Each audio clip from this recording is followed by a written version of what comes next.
서울의 40대 여성입니다. 제 사연이 재미있을까 고민을 하다가 에이, 한번 해보자는 마음으로 용기를 내어 이렇게 사연을 보내게 되었습니다.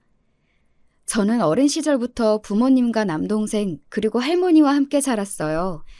집안 사정이 넉넉지는 않았지만 단란하게 잘 살고 있었는데 제 나이 11살 때쯤 운수업을 하시는 아빠가 일을 마치고 돌아오시는 길에 음주운전자의 차에 치여서 그만 돌아가시고 말았습니다.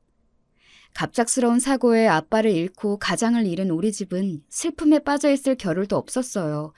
당장 입에 풀칠할 걱정에 엄마는 일을 하느라 바쁘셨기 때문이죠. 그러다 보니 어린 동생과 저는 거의 할머니 손에 자라났습니다. 누구나 자식은 애틋하다지만 우리 엄마에게 저는 아픈 손가락과 같았습니다. 왜냐하면 저에게 작은 장애가 있는데 그게 어떤 사건 이후에 생겼거든요. 어느 날 저는 집에서 동생이랑 놀고 있었어요. 숨바꼭질을 하며 동생이 하나, 둘, 셋 숫자를 세는 동안 저는 숨을 곳을 찾고 있었죠. 2층 단독주택에 주인분들이 살고 우리는 그중 반지하 집에 살고 있었거든요. 그 집에는 1층에서 옥상까지 올라가는 낡은 철제 계단이 있었어요. 그 계단 위쪽에 판자 같은 것이 덧대어져서 밖에서는 잘 안 보이는 공간이 어린 제 눈에 들어왔습니다. 그래, 여기다. 숨기에 딱이겠어. 저는 엉금엉금 철제 계단을 올라갔어요. 위험하다고 어른들이 잘 이용하지 않았던 그 계단은 군데군데 녹이 슬어서 제가 올라갈 때마다 끼릭끼릭 소리가 났지만 전 아이였어요. 그게 위험한 줄도 모르고 저 비밀 공간에 숨어야지 하는 마음으로 계속 올라가다가 그만 철제 계단 일부가 끊어지면서 저는 그대로 바닥에 떨어지고 말았습니다. 저는 비명을 지르면서 아파했어요. 어린 남동생은 제 비명 소리를 듣고 달려왔지만 제 다리에서 철철 흐르는 피를 보고 무섭다며 엉엉 울기만 했죠. 저는 큰 사고를 당했지만 어디에 도움을 청할 수가 없었어요. 엄마는 일 나가시고 할머니도 외출하셔서 집에 어른이 한 분도 안 계셨거든요. 그렇게 저는 너무 아파서 엉엉 울고 있는데 마침 지나가시던 슈퍼 아줌마가 절 병원에 데리고 가주셨어요. 동네 병원에서 의사 선생님이 큰 봉합 수술이 필요하니 큰 병원에 가라고 말씀하셨어요. 나중에 연락을 받고 오신 엄마와 할머니랑 다른 동네의 큰 병원에 갔습니다. 여러 시간이 걸린 수술을 마치고 나서 제 상태는 완전히 회복되지 않았습니다. 녹이 쓴 철제에 찢겨져서 이미 세균 감염이 심한 상태였고 어디에서 문제인지 모르겠지만 수술받은 정강이는 그 뒤로 온전치 못했습니다. 그 일 전까지 저는 뜀박질을 잘해서 동네 누구와 시합해도 져본 적이 없었거든요. 하지만 이제 달리기를 하지 못하는 다리를 갖게 되었습니다. 그리고 약간 절뚝이면서 걷는 모양새가 돼서 학교에 못된 애들한테 놀림도 종종 받았어요. 제 걷는 모습만 보면 우리 엄마랑 할머니는 눈시울이 붉어지십니다. 30년도 더 지난 지금도 그러세요. 에이, 살면서 뛸 일이 얼마나 있다고 그러세요. 걷는 모습이 좀 그래 보이는 것뿐이지 저 감기도 잘 안 걸리는 건강한 몸인걸요? 다리 한쪽 불편한 것은 나에게 아무것도 아니에요. 엄마가 그러실 때마다 저는 씩씩하게 엄마를 달래주었지만 엄마의 표정은 늘 슬프셨답니다. 그래서인지 엄마는 제 일이라면 만사 제쳐두고 저를 구하러 어디서든 나타나셨답니다. 저도 워낙 놀림받고 곱지 않은 환경에서 자라다 보니 심성이 단단해졌어요. 그래서 웬만한 일에는 꿈쩍 않고 남들이 뭐라고 하든지 제가 옳다고 생각하는 일은 밀어붙이는 쇠고집을 갖게 되었어요. 그래서 아주 똑순이같이 커버렸는데도 우리 엄마 눈에는 아직 혼자 놀다 다친 12살 딸인가 봐요. 아빠가 세상을 떠나신 뒤 엄마는 식구들 먹여 살리기 위해 나섰지만 참 막막하셨다고 해요. 내가 할 줄 아는 기술이 있기라니 가방끈이 길긴 하니 처음에는 근처 식당마다 들어가서 사람 쓰냐고 물어보다가 쫓겨나기도 했다. 엄마는 낮에는 식당에서 밤에는 고시원 청소를 하시면서 닥치는 대로 일을 했대요. 시장에서 작은 가게라도 하나 할 수 있으려면 권리금을 모아야 했으니까요. 제가 중학교에 입학할 무렵에는 아는 사장님 도움으로 근처 시장에서 작은 야채 가게를 여셨어요. 우리 야채 가게는 시장 어느 가게보다 일찍 문을 열고 늦게 문을 닫는 것으로 유명했어요. 시장 상인들 중에는 텃세를 부리면서 엄마에게 욕을 하고 못살게 구는 사람들도 있었대요. 굴러온 돌에게 자기 손님들 뺏긴다는 이유였죠. 어떤 날 엄마 가게에서 일을 도와주고 있는데 한 아줌마가 와서 엄마에게 삿대질을 했어요. 아니, 상도라는 게 있지. 아침 8시부터 열면 아침 손님 죄다 뺏어가겠다는 거야? 뭐야? 이 시장에서 내쫓기고 싶지 않으면 눈치 봐가면서 장사해. 듣자 하니 너무 도가 지나쳐서 제가 화가 났어요. 아주머니, 그럼 아주머니도 아침 8시에 문 여시면 되잖아요. 우리 엄마가 법을 어겼어요? 부지런한 게 죄예요? 넌 또 뭐야? 아유, 보아하니 다리도 성치 않구만. 그럴 바에 시장에서 장사할 게 아니고 애 데리고 병원이나 가야 하는 거 아니야? 이 여편네가 말이면 다야? 내 딸이 어디가 어때서?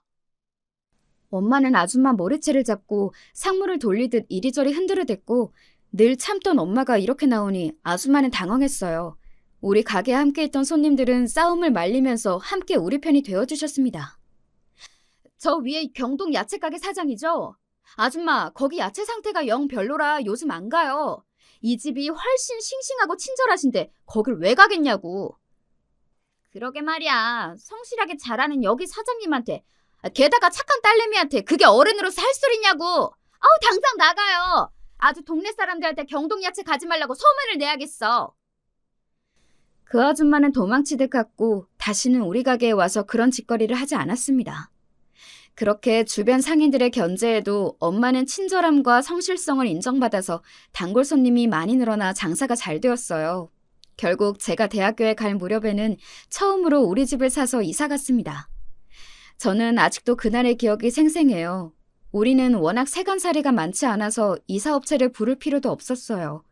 이삿짐 나를 트럭과 기사 아저씨 한 분, 그리고 우리 가족이 모두 함께 이삿짐을 싸고 날랐죠. 할머니는 우리보다 먼저 그 집에 도착해서 온 집안이 번쩍번쩍 빛이 날 정도로 쓸고 닦고 계셨습니다. 이삿짐을 다 나르고 짜장면에 탕수육까지 시켜서 우리 식구는 호사를 누렸답니다. 와, 새 집에서 먹으니까 짜장면이 2배는 맛있는 것 같아. 우리 집 진짜 좋다. 탕수육은 또 왜 이렇게 맛있는 거야? 앞으로 더 자주자주 시켜줄 테니까 많이 먹어 내 새끼들. 미안하구나. 엄마가 그동안 이런 음식도 많이 못 사주고. 아니 어머님, 왜 이렇게 드시질 못하세요? 입에 안 맞으세요? 아니다. 너무 맛있고 입에 맞는구나.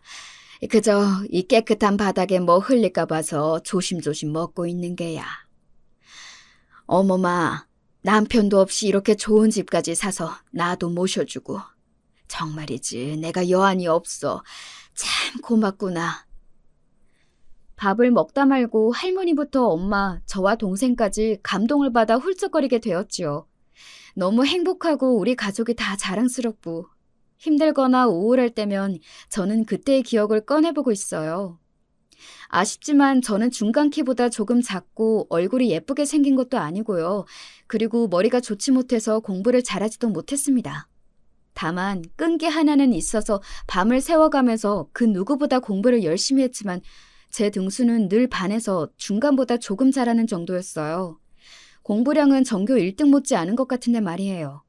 제가 공부에 소질이 없다는 것은 이미 중학교에 들어가서부터 알고 있었지만 대학교에 갈 때까지 정말 열심히 매달렸습니다. 저는 노래를 잘 부르거나 그림을 잘 그린다거나 어디 하나 특출난 구석이 없는 아이였으니까요. 그렇게 엉덩이 붙이고 밤낮 없이 공부를 하니까 그래도 서울 안에 있는 국립대에 입학할 수 있었습니다. 좀 더 좋은 대학교에 갈 성적은 되었지만 학비를 아끼고 싶어서 꼭 국립대에 가고 싶었거든요. 평범한 저에게도 누구보다 잘하는 재주 하나가 있습니다. 그건 알뜰하다는 것이에요. 절약하고 사시는 우리 할머니나 엄마도 혀를 내두를 정도로 저는 참 알뜰한 소비로 어른들 칭찬을 받고 살았습니다. 엄마 가게에서 일을 도와드리면 일한 수고값이라며 1,000원짜리 몇 장을 주시곤 했어요. 내 동생은 그 돈을 들고 곧장 시장에 있는 분식집이나 호떡가게로 직행했어요. 하지만 전 늘 그 돈을 소중히 접어서 가져와서는 다음날 은행에 저금했습니다. 무려 10살 때부터 전 제 이름으로 된 통장이 있었거든요. 제가 엄마를 졸라서 처음 만든 뒤로 여러 차례 들리니까 그 은행에서 저는 누구보다 환영받는 고객이 되었습니다. 귀엽고 기특하다면서 지점장님은 명절에는 학용품도 선물해 주시고 은행 직원 언니, 오빠들이 마시는 요구르트나 사탕도 챙겨주시고 그랬어요. 다른 애들이 놀이터 가는 대신 저는 은행이 놀이터였던 셈이죠. 사춘기를 넘어서는 적금이나 대출 등 은행 상품에 대한 공부까지 은행에서 다 배웠기 때문에 또래에 비해서 경제관념이나 지식이 뛰어났습니다. 성인이 되자마자 주택청약저축을 가입했었고 늘 고이율의 적금, 예금, 나중에는 펀드 등 파생상품 등 은행 직원들이 좋은 것을 추천해 주셨기 때문에 돈을 잘 불릴 수 있었어요. 그래서인지 오늘 이날까지 남들이 다 하는 주식이나 가상화폐 등 위험한 투자는 절대 하지 않아요. 우리 집은 엄마가 장사를 하시니까 남들만큼 여행을 가거나 나들이를 가지는 않았어요. 그래도 저는 그것이 불만이었던 적은 없어요. 우리 가족은 날이 좋을 때 관악산에 등산을 가고 여름 열대야로 무더위가 기승을 부릴 때는 한강변에 돗자리 펴놓고 시원하게 놀았거든요. 나가더라도 가급적 외식을 안 했고 늘 집에서 주먹밥, 김밥, 그리고 과일 등을 도시락 싸서 까먹고 옵니다. 사실 여러분도 아시겠지만 등산로나 공원 등 밖에서 사 먹는 음식은 더럽게 비싸잖아요? 게다가 관광지 음식은 맛도 없고 정성도 없어서 정말 별로예요. 우리 식구는 밥 외에는 가끔 과일 정도만 먹을 뿐 음료수나 과자도 안 먹고 간식도 안 좋아해서 몸도 건강하고 돈도 아낄 수 있어서 참 좋았습니다. 다만 동생은 식성이 달라서 자기 용돈으로 나가서 떡볶이나 과자 등을 가끔 사 먹고는 했지만요. 그리고 저는 세상에서 옷과 신발값이 가장 아까워요. 사실 그런 것들은 허세 중에 하나라고 생각하는 사람입니다. 학교 교복이나 회사에서 입는 유니폼이 얼마나 고마운지 모르겠어요. 단정하고 예쁘지 이런저런 옷 살 필요 없고 아침마다 옷 고를 고민 안 해도 되니까요. 처음 회사 다니면서 유니폼이 너무 좋아서 가끔 모임이나 친구들을 만나러 갈 때 유니폼을 입었더니만 다들 지질이 궁상이다라며 말리더라고요. 그 말에 동의한 것은 아니지만 사회에서 적절한 때에 입는 옷은 필요하다고 깨닫고 그 뒤로는 그런 일은 자제하고 있어요. 그래서 1년에 2번 정도 쇼핑하는 날을 정해서 엄마랑 할머니랑 다녀오고는 합니다. 질 좋은 옷도 시즌만 잘 잡으면 아울렛이나 매장에서 싸게 살 수 있더라고요. 아무래도 최신 유행하는 옷은 못 입지만 무난한 디자인으로 입으면 아무 문제 없다고 생각합니다. 이렇게 알뜰하기로는 둘째라며 서러운 저도 저보다 더한 짠순이를 만난 적이 있어요. 회사에 다닐 때 진짜 짠순이 한 명 있었어요. 예를 들어 다 같이 식당에 가서 3,500원짜리 밥을 사 먹으면 나 돈 10,000원짜리 깨기 아깝다. 3,000원에서 딱 500원만 있으면 되는데 누구 500원만 빌려줄 사람? 매번 이런 식으로 작은 금액을 주변에서 빌리고 제대로 갚지를 않았습니다. 한 번은 사람들 사이에 불만이 터져 불만 많은 최대리가 총대 메고 직접 물었어요. 너 진짜 왜 그러는 거냐? 내가 왜요? 같이 일하는 사이에 이런 작은 돈은 빌려줄 수 있는 거 아닌가요? 이 돈 안 갚는다고 크게 잘못될 것은 없잖아요? 이렇게 자기 돈만 아깝다 하고 남의 돈 소중한 줄은 모르니 점점 사람들이 얘를 멀리하더라고요.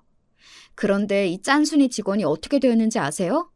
대기업 다니고 강남에 집이 있는 부자 남자친구 생겼다면서 회사에 자랑을 늘어놓고 다녔었는데 글쎄 알고 보니 그 남자친구는 사기꾼이었고 그 남자한테 빌려준 돈이 4천만 원이 넘는다며 맨날 울고 눈이 퉁퉁 부어서 회사에 다니더래요. 남들 욕먹어가면서 돈 그렇게 모아둔 돈을 엉뚱하게 다 날리고 주변에서는 그 직원을 위로해주기는커녕 아주 잘 되었다, 속 시원하다며 고소했으니 참 돈은 진짜 잘 써야 한다고 그 직원을 통해 배웠습니다. 제 경우에는 제 것도 아끼지만 공공 물품도 매우 아낍니다. 집이든 회사이든 제가 있는 공간이 어디이든 전기가 낭비되고 있으면 가서 끄고 물이 새면 잠그고 다닙니다. 은행이나 가게에 무료로 비치된 서비스 음료나 사탕이 있어도 딱 저와 제 일행수에 맞춰서 챙깁니다. 또 저는 주변 분들에게 쓰는 경조비는 아끼지 않고 상식선에서 하는 편입니다. 그런 돈은 인색해봐야 좋을 것 없다는 것을 바로 위의 경험에서 느꼈기 때문이죠. 알뜰한 저희 할머니나 엄마도 축의금, 특히 조의금만큼은 주변 못지않게 내십니다. 그러면 받으시는 분들이 놀라세요. 그렇게 아끼시는 사람이 조의금을 왜 이렇게 많이 주셨나면서 더욱 고마워하시지요. 그러니까 구독자 여러분께 저 현명한 짠순이라고 자랑해도 되는 거 맞죠? 이만큼이나 짠순이인 저에게 데이트 비용도 참 아까운 것이더라고요. 아무리 남자가 더 돈을 쓴다고 해도 어떻게 얻어먹기만 하나요? 남자가 인당 10,000원쯤 하는 비싼 밥을 사주면 저도 그 다음에 커피나 디저트 같은 것을 또 비슷한 수준에 맞춰서 사줘야 하잖아요. 영화 관람료에 팝콘에 밥값에 찹값까지 하루에 쓰는 돈이 5만 원을 훌쩍 넘게 되더라고요. 제 돈만이 아니라 남자친구 돈도 아껴볼 생각에 저는 공원, 등산, 무료 박물관 이런 데이트를 제안하고는 했습니다. 그리고 외식 대신 제가 싸온 도시락과 보온병에 커피를 담아오니까 전 그런 제 자신이 뿌듯했거든요. 하지만 만나던 남자친구들은 제가 재미없대요. 처음에는 알뜰하고 사상이 바르다라고 반기더니 나중에는 이렇게 노는 게 지겹다. 너는 20대 아가씨가 어떻게 된 게 우리 엄마보다 더 궁상이냐? 험한 말까지 하고 헤어진 남자도 있었어요. 이런 저를 이해해주지 못하는 또래의 친구들도 너무 속상하고 슬펐어요. 그런데 그런 저를 불쌍히 여기셨는지 하늘에서 저에게 꼭 맞는 착하고 마음 좋은 남자친구를 보내주셨답니다. 제가 핸드폰을 회사에서 떨어뜨려 박살이 나서 난처했던 날이 있었어요. 매달 나가는 통신 요금과 그 비싼 기계값 하며 현대인의 필수품이라고 하니 사용은 하지만 전 그 돈이 늘 아깝다고 생각해왔는데 기계를 바꾼 지 1년 만에 이렇게 되어 너무 아까웠지요. 근처 핸드폰 가게에 가서 박살난 핸드폰을 내밀며 물어보았어요. 사장님, 제 폰 살아날 수 있을까요? 저 꼭 이거 계속 써야 하는데. 저런, 이 핸드폰이 손님에게 소중한 모양이군요. 하지만 이를 어쩌죠? 액정도 교체해야 하고 자판도 망가져서 수리비가 더 나올 텐데. 안 돼요. 저 이 기계 산 지 1년밖에 안 되었단 말이에요. 작년에 바꿀 때도 피눈물 흘리면서 산 건데 어떻게 안 될까요? 그럼 이 방법은 어떨까요? 제가 고객님의 돈이 낭비되지 않고 새로운 핸드폰을 마련할 수 있도록 방법을 찾아볼게요. 1년이 지나셨다면 번호 이동이 가능할 것도 같은데. 네. 저 작년 4월에 샀으니까 지금 15개월 되었어요. 진짜로 그런 방법이 있을까요? 저는 제발 해결해달라며 눈을 반짝이면서 사장님을 쳐다봤어요. 그렇게 쳐다보니 사장님은 의외로 제 또래의 젊은 남자였습니다. 사장님은 컴퓨터를 사용해서 무언가를 찾고 하더니 저에게 음료수를 들고 와서 내주었습니다. 몇 분 뒤에 통신사에서 연락이 올 거예요. 통신사만 바꾸면 쓰시던 번호 그대로 핸드폰 기계는 거의 공짜로 바꿔드릴 수 있을 것 같습니다. 이제 만족하세요? 처음 가게에 들어올 때는 다급해 보였는데 이제 표정이 확 밝아지셨네요. 네, 사장님이 구세주세요. 저는 나름 알뜰하다고 살면서도 핸드폰 기계를 공짜로 사는 법은 미처 몰랐네요. 이제 사장님한테만 핸드폰 해야겠어요.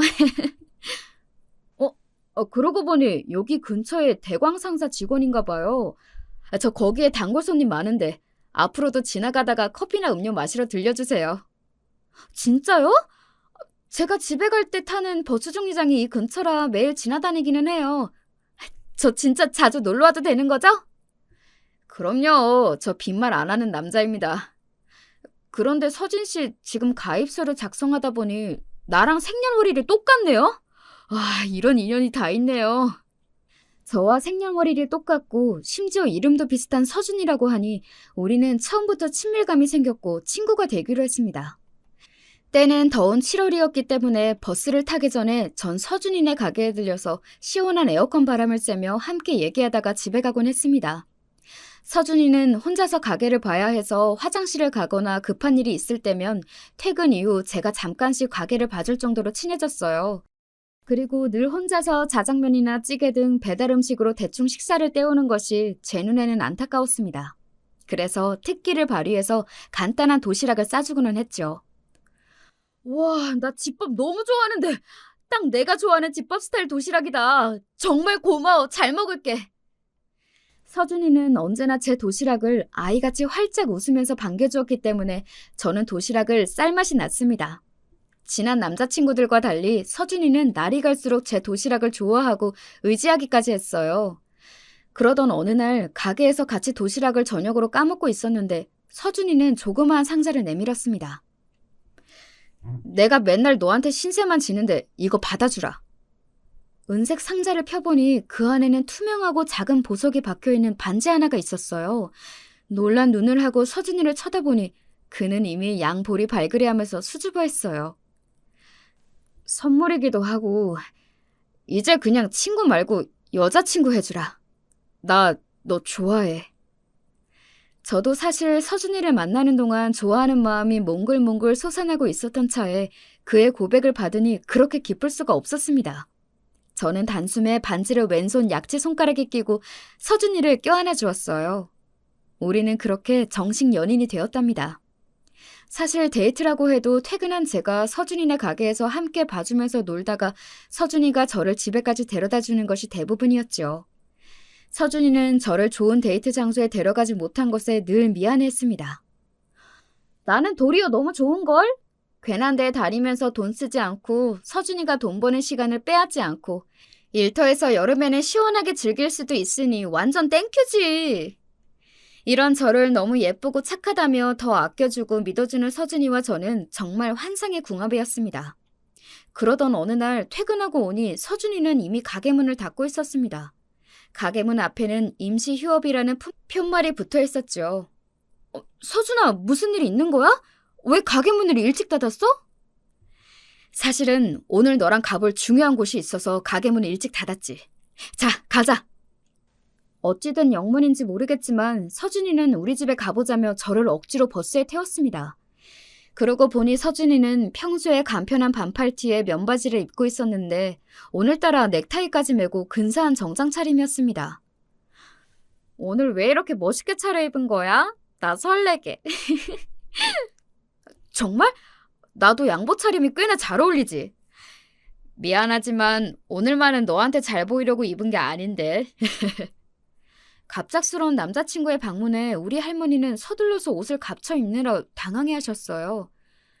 아니, 우리 손녀딸 애인이 올 줄은 내가 미처 몰라서 미리 언지를 좀 줘야 이 할미가 맛있는 반찬도 만들어 놓을 거 아니냐.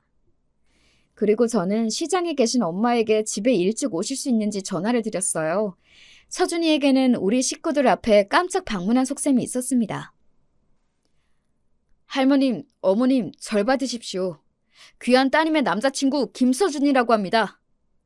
서준이는 넙죽 절을 올리고 특유의 해맑은 웃음을 날리면서 두 분께 인사를 드렸어요. 우리 엄마는 당황스럽기도 하지만 인상이 좋은 서준이를 보시고는 기분이 좋으셨던 것 같아요. 한참 동안 엄마와 할머니는 서준이에게 궁금하신 이것저것 물어보시면서 대화를 하고 있었어요. 저는 할머니가 하시던 찌개랑 반찬을 마무리하며 부엌에 있었는데 갑자기 저를 부르시더라고요. 아이고, 우리 손녀가 벌써 시집을 가다니 내가 참 오래도 살았다. 그렇죠, 어머니? 이제 이런 순간이 오고야 말았네요. 하지만 우리 사위가 너무 좋은 사람 같으니까 아쉬움은 없어요. 네? 사위라니 무슨 말씀이신 건지 어리둥절한 표정으로 있었어요. 서준아, 나 두 분께 허락받았다. 우리 결혼하자. 사랑해. 서준이는 갑자기 저에게 꽃다발을 안기면서 청혼을 했습니다. 그리고 할머니와 엄마는 언제 봤다고 서준이 편이 되어서는 박수를 치면서 감격에 겨운 눈물을 훔치고 계셨어요. 세상에나 여자친구에게 청혼하기도 전에 가족들에게 먼저 결혼 허락을 받는다니 너무 이상하지 않아요? 우리 남편이 그런 사람이에요. 사람이 그렇게 착하고 해맑을 수가 없어요. 저에게 우리 할머니, 엄마가 얼마나 중요한 분들인지 서준이는 알고 있던 겁니다. 만약 제가 좋아하는 남자를 두 분이 반대하신다면 저는 결혼하지 않을 것 같아요. 오늘 드디어 결혼 허락을 받았다! 제가 청혼을 받아들이겠다고 하자 서준이는 이렇게 크게 웃으며 기뻐했어요. 그럼 이제 서준 씨 부모님께 가서 결혼 인사를 드려야겠다. 그럴 필요 없이 바로 상견례 날을 잡자. 지난번에 너가 우리 가게에 있을 때 부모님이 갑자기 찾아오셔서 인사드렸지? 그때 우리 부모님은 너가 참하고 마음에 드신다고 했으니 그걸로 된 거 아니겠어? 그래서 우리 할머니와 엄마 그리고 서준 씨 부모님을 모시고 상견례를 하게 되었습니다.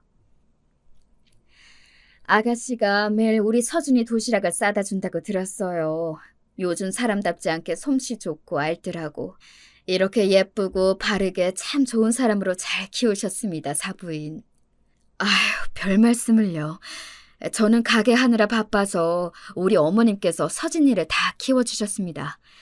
우리 서준군도 사람이 참 반듯하고 인상도 서글서글하니 서진이와 참 잘 어울리네요.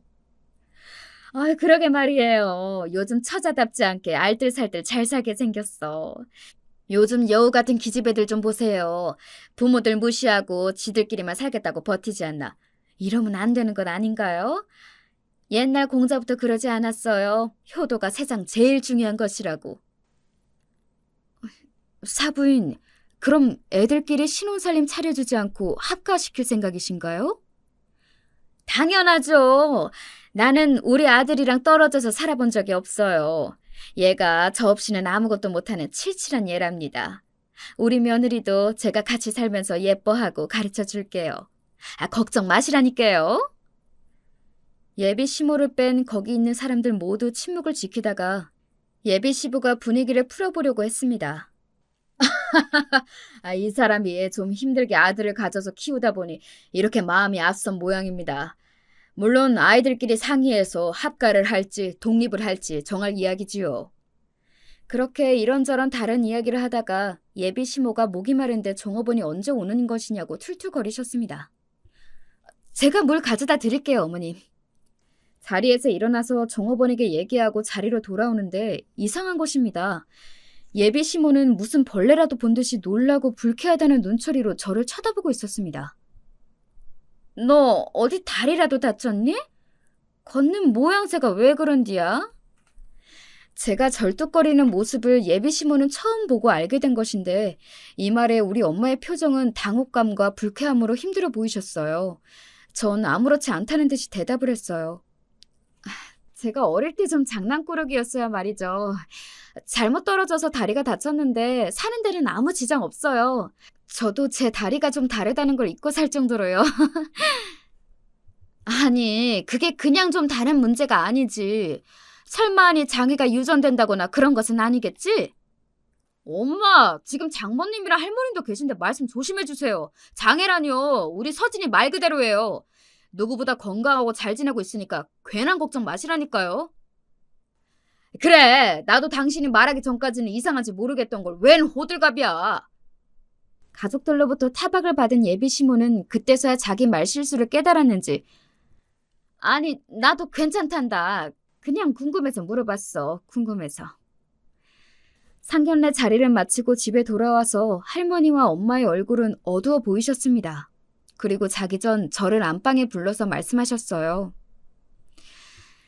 너의 시모 될 분이 보통 분 같지 않아 보이더라. 꼭 시부모님을 모시고 살아야겠니? 다시 한번 생각해봐라. 엄마, 저도 그렇긴 한데요. 사실 지금은 우리가 모은 돈이 부족해요. 그렇다고 덜커덩 월세집에 가서 매달 몇십만 원씩 나간다고 생각해보세요. 그것만큼 아까운 돈이 또 어디에 있겠어요? 우리가 시부모님 댁에서 살면 그만큼 절약할 수 있으니까 얼른 돈 모아서 집 사면 그때 분가할게요. 나는 네 다리를 보자마자 대놓고 인상을 찌푸리던 사돈만 생각하면 이 결혼도 말리고만 싶은데 니네가 살 집이 없어서 합가까지 해야 한다니 정말 마음이 너무 속상하구나. 내가 돈이 있었으면 니네 작은 집이라도 구해주는 건데. 엄마는 참 별 말씀을 다 하셔요. 엄마가 준 데도 안 받을 거거든요. 우리 부부가 스스로 마련한 집이어야 의미가 있죠. 엄마, 나 5년 안으로는 분가를 해보일 테니까 너무 걱정 마세요. 하지만 합가의 세월이 길어질 거라고 그때는 전혀 생각하지 못했어요. 결혼하고서 남편은 핸드폰 가게를 운영하고 저는 다니던 회사를 계속 다니면서 맞벌이로 돈을 벌 계획이었으니까요. 그리고 또 제가 누굽니까? 알아주는 똑순이 짠순이니까 금방 집을 살 자신이 있었죠. 그러나 살아보니 그게 참 쉽지가 않더라고요. 결혼하고 얼마 되지 않아서 저는 아들 쌍둥이를 임신했어요. 제 아이가 생겼다는 기쁨도 잠시, 쌍둥이를 임신한 제 몸은 하루하루 숨쉬기도 버거웠어요. 그래서 결국 직장을 그만둘 수밖에 없었어요. 쌍둥이를 임신하고 집에 들어 앉으니까 시모는 저에게 집안일을 온통 맡겨버리셨어요. 어머님, 저 배가 많이 불러서 빨래나 청소는 힘든데 그것만 도와주시면 안 될까요? 직장 다니던 얘가 집에 있으면 하루 종일 심심할 것 아니냐. 쌍둥이들 출산하고 나면 그때는 내가 도와주마. 하지만 집안일보다 더 힘든 것은 시모의 수다를 하루 종일 들어줘야 하는 것이었어요. 우리 시모는 말이 정말 많은 편이었어요. 전화기를 한번 붙잡았다 하면 기본이 2시간이요. 많으면 서너 시간이 훌쩍이었어요. 대화 내용도 별다른 용건이 아니었어요. 어느 친구네 이혼했다더라, 그 집 사위가 어떠고 며느리가 어떠고 이렇게 수다를 떨고 나시면 저에게 와서 2차전 수다를 하세요. 저는 집안일을 하느라 바쁜데 옆에 오셔서는 내가 지난번에 얘기했던 순심이네라고 있지? 이번 여름에 큰아들이 모시고 베트남 여행을 간다고 나한테 자랑자랑을 해대서 내가 딱 그랬지. 우리 애들은 굳이 나를 모시고 살겠다고 집에 들어와서 우리 집안일도 며느리가 다 해준다고. 그랬더만 순심이가 아무 소리도 못하는겨. 이 시애미가 이런 사람이다. 니네가 해외여행 같은 거 안 보내줘도 비교하거나 싫은 소리 하더냐? 그저 이렇게 한 가족 마냥 같이 사는 게 최고요. 알죠. 우리 어머님 좋은 분이신거요. 그럼 어머니, 이 빨래 좀 마저 개주시겠어요? 저는 저녁 준비도 해야 해서. 아이고야, 내 정신 좀 봐라. 정여사네가 연락 달라고 했는데 까먹었네 그랴. 이러고 서둘러서 일어나서 가버리시는 거예요. 우리 쌍둥이들이 태어나고 나서 아기들을 돌보느라 저는 잠잘 시간도 부족했어요. 출산하고 나면 본인이 집안일을 하겠다더니 청소랑 장 보는 일만 마지못해 하셨고요. 여전히 식사 준비부터 부엌일 등은 제 몫이 되어버렸어요. 시모는 집안일에는 손 하나 까딱하기 싫어하셨어요. 약간 철없는 시누이 마냥 요리조리 빠져나갈 궁리만 하셨죠. 그렇다고 저에게 막말을 하시거나 못되게 하시는 건 아니지만 이렇게 지내다 보니 저는 점점 분가하고 싶은 마음이 커졌습니다. 명절에 친정에 들르면 제 얼굴을 본 우리 할머니는 늘 안쓰러워하셨어요. 아이고 우리 아가 어찌 그리 얼굴이 반쪽이 되었어 그려. 아가들 키우기 참 힘들지? 네가 시가에서 사는 것만 아니면 이 할머니가 가서 도와주겠구만. 그저 애기들 때문이겠어요. 시부모 모시고 살려니 그 일이 오죽 많겠어요. 니네 합가한다 할 때 내가 더 강하게 말렸어야 했는데 후회가 드는구나. 그리고 전 정말로 건강이 나빠져서 어느 날 쓰러지고 말았습니다. 병원에서 눈을 뜨니 쓰러진 제 옆에서 친정엄마와 남편이 울고 있었어요. 여보, 나 어떻게 된 거야? 여보, 자기가 빈혈 수치가 안 좋고 과로로 쓰러졌다고 의사가 말하더라. 정말 미안해. 당신이 이렇게나 아픈데도 남편이라고 아무것도 모르고 살았으니 말이야. 이제 내가 당신을 많이 도와줄게. 남자 자식이 이런 일은 뭘 울기까지 하는 건 모르겠네. 바쁜 사업하는 아들이 무슨 집안일이야. 이 애미가 대한이 엄마 도와줄 테니 걱정 마라. 아니요, 사부인. 서진이랑 얘기들은 당분간 우리 집에서 돌보겠습니다. 제 딸 자식 일인데 제가 나서야죠. 김서방은 걱정 말고 하던 일이나 잘하고 돈 열심히 모으게. 그래야 집을 사서 분가할 것이 아닌가? 우리 엄마는 아주 무서운 얼굴로 이렇게 말씀하셨고 그 모습에 시모도 남편도 아무 소리 못하고 저는 퇴원 후 친정으로 가게 되었습니다. 친정에서 할머니께서는 제가 물 한 방울 손에 못 묻히게 돌봐주셨어요. 아기들 젖 먹이고 돌보는 건 외에 전 할 일 없이 쉬면 되었습니다. 엄마는 몸에 좋은 보약과 각종 보양식으로 저를 먹이셨어요. 이렇게 친정에서 지내다 보니 저는 몸이 편했습니다. 날이 다르게 살이 붙었고 마음은 평안하기 그지없었어요. 가끔 남편이 보고 싶었지만 퇴근하면 꼭 친정에 들러서 저와 아기들을 보고 가서 더할 나위 없이 좋은 시간을 보내고 있었어요. 그렇지만 제가 이렇게 팔자 좋게 지낼 수만은 없었습니다. 하루가 가고 일주일이 가고 남편의 얼굴이 날로 수척해 갔어요. 왜 그러냐고 물어보니 남편은 제가 싸주는 도시락 없어서 30세끼를 편의점 음식이나 배달 음식으로 대충 먹고 있대요. 그리고 시모는 집안일을 안 해서 남편이 하는 수 없이 빨래도 돌리고 지저분한 집을 청소하는 등 힘들어진 것이죠. 그렇게나 아들을 애지중지하면서도 이렇게나 안 챙겨준다니 여러분은 이해가 가시나요? 엄마로서 정말 직무유기이죠. 남편이 이렇게 고생하는 것을 아는데 저만 좋자고 마냥 친정에서 지낼 수만은 없었어요. 그래서 2주 만에 시댁에 들어가기로 했습니다. 남편은 너무 좋아서 가게 문을 잠시 닫고 저를 데려다 주러 왔지만 그 차 안에서 제 마음은 마치 도살장에 끌려가는 소와 같은 심정이었죠. 여보, 약속해요. 당신은 더 열심히 가게 해서 돈 벌고 나도 악착같이 모을 거예요. 우리 집 마련하면 아무 미련 없이 분가하는 거예요. 알겠죠? 물론이지. 나 더 돈 열심히 벌어서 꼭 당신 좋은 아파트에 살게 해줄게. 좋은 아파트보다 우리 가족끼리만 함께 살아보고 싶어요. 저는 끝내 눈물이 나왔고 남편은 못난 남편이라 미안하다며 저를 달래주었습니다. 그렇게 시댁에 도착하자 시부모님이 저를 너무 반겨주셨어요. 그리고 시부가 엄격하게 말씀하셨습니다. 그간 우리 며느리가 몸 상하도록 고생한 걸 몰랐구나. 당신은 앞으로 나가서 노는 시간 줄이고 집안일은 다 당신이 하시오. 알겠소? 아이고, 알겠어요. 대한 엄마야, 내가 많이 해주마. 덕분에 한동안 전보다 시댁 집안일을 줄일 수 있었습니다. 그리고 우리 쌍둥이 대한이와 건우가 만 3살이 되자 어린이집에 보내게 되었습니다. 시모는 애초에 애들을 잘 봐주시는 분이 아니었고 저는 직장에 나가고 싶은 마음이 굴뚝이었기 때문에 어쩔 수 없이 아이들을 기관에 맡겼습니다. 다행히 애기들은 어린이집에서 친구들과 놀 수 있다면서 잘 적응했고 저는 어떤 회사에 취직해서 다니기 시작했습니다. 우리 남편은 천성이 유하고 착해서 남들도 좀 속이고 해야 하는 영업을 잘 못해요. 그래서 토요일에는 저도 남편 가게로 출근해서 손님들에게 사근거리면서 열심히 핸드폰을 팔아서 매출이 조금 늘었습니다. 이제 저는 짠순이 실력을 더욱 발휘해서 제 월급을 모두 적금으로 모아갔습니다. 아이들이 학교에 입학하기 전에는 분가하고 싶어서 열심히 아파트 청약도 신청했죠. 하지만 아파트 가격은 날로 높아지고 청약은 자꾸만 떨어졌습니다. 그렇지만 열심히 하는 사람은 그 누구도 막을 수가 없지 않겠어요? 결혼한 지 8년 만에 아파트 청약에 당첨된 것입니다.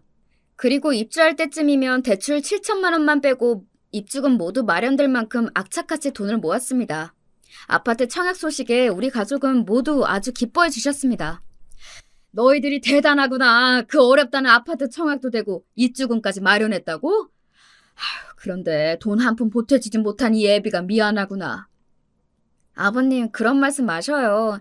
저희 함께 지내는 동안 잘해주셔서 정말 감사드려요. 아니, 그런데 대출을 7천만 원이나 들어야 한다는데 꼭 아파트에 들어가야겠니? 그건 팔고 여기서 계속 지내면. 엄마, 함께 10년 살았으면 오래됐어요. 요즘 어떤 여자가 시부모님 모시고 집안일 다 하면서 사나요? 우리 대한 엄마니까 이 정도 해낸 거예요. 그 이상 강요하면 저 진짜 못난 남편 되는 건데 그러실 거예요? 아들아, 너는 알지? 이 엄마가 어릴 때 찢어지게 가난해 불어서 아파트에 사는 것이 소원이었단다. 그러니 니네 집에 함께 살면 안 되겠나? 우리 집은 전세를 내주고 그 돈 너네 주면 대출도 안 받아도 되니 말이다. 아, 그런 방법이 있었네요. 그러면 우리도 대출 없이 지낼 수 있고 말이죠. 남편은 시모의 말씀에 수긍이 갔는지 저에게 좋은 방법 아니냐고 하더라고요. 그러는 남편이 정말 깜깜이 눈치의 마마보이만 같아서 미워 보였습니다. 저는 아무 대꾸도 하기 싫어져서 그만 방에서 나가버렸어요. 남편은 잠시 뒤에 제가 있는 방으로 들어왔어요. 여보, 내 생각은 안 해? 10년을 모시고 살았으면 나도 이제 우리만의 가정을 일구고 싶단 말이야. 학가하는 동안 어머님이 집안일 나 다 시키고 얼마나 힘들었으면 내가 관절염이 다 걸렸겠어. 이제 나이 40에 불과한데 말이야. 또 모시고 살라고 하면 같이 못 살아요. 당신이 선택해. 남편은 시모에게 합가하기 어렵다고 말씀을 잘 드렸으니 화풀나고 웃으며 저를 풀어주었어요. 그리고 2년 뒤에 드디어 우리는 분가를 하게 되었습니다. 그런데 이사 들어간 지 얼마 뒤에 어떤 트럭이 와서 우리 집에 이삿짐을 나르고 있는 거예요. 세상에, 시부모님의 짐이 우리 집으로 옮겨지고 있던 것입니다. 시모가 들어오자마자 저는 어찌된 일인지 여쭤보았어요. 내가 말하지 않았냐? 우리 집 전세 주고 그 돈 너네 줄 테니 같이 살자고 분명히 했는디. 나도 아파트 사는 게 소원이다야. 막무가내로 시모는 우리 집 방 한 칸에 기어코 자신들의 짐을 옮겼습니다. 깨끗하고 단정하던 우리 집에는 시부모님의 물건들이 잔뜩 들어와서 어수선해졌어요. 그 모습을 바라본 저는 정말 뚜껑이 열려버렸습니다. 이삿짐을 나르건 말건 간에 그대로 집을 나가서 친정집에 갔어요. 너무 분하고 억울해서 할머니를 잡고 하소연을 하는데 엄마가 잠깐 집에 들러서 제 사정을 알게 되셨어요. 이 여자가 좋게 말로 하니까 못 알아먹는구나. 이제 이 엄마가 모든 일을 맡겨라. 엄마가 알아서 하마. 너는 그저 아무것도 모르겠다고 가만히 있으면 된다. 알겠지? 우리 엄마는 정말 화가 머리끝까지 나셔서 어떤 계획을 품으신 것 같았어요. 다음 날이 되자 우리 집에 친정엄마랑 할머니가 박스 2개를 가지고 오셨습니다. 엄마? 연락도 없이 어쩐 일로? 이 박스가 다 뭐예요? 아니, 사부인, 여기에 어쩐 일로 오셨는가요? 사돈, 오래간만입니다. 우리 딸이랑 같이 사신다면서요? 나랑도 같이 사시지요?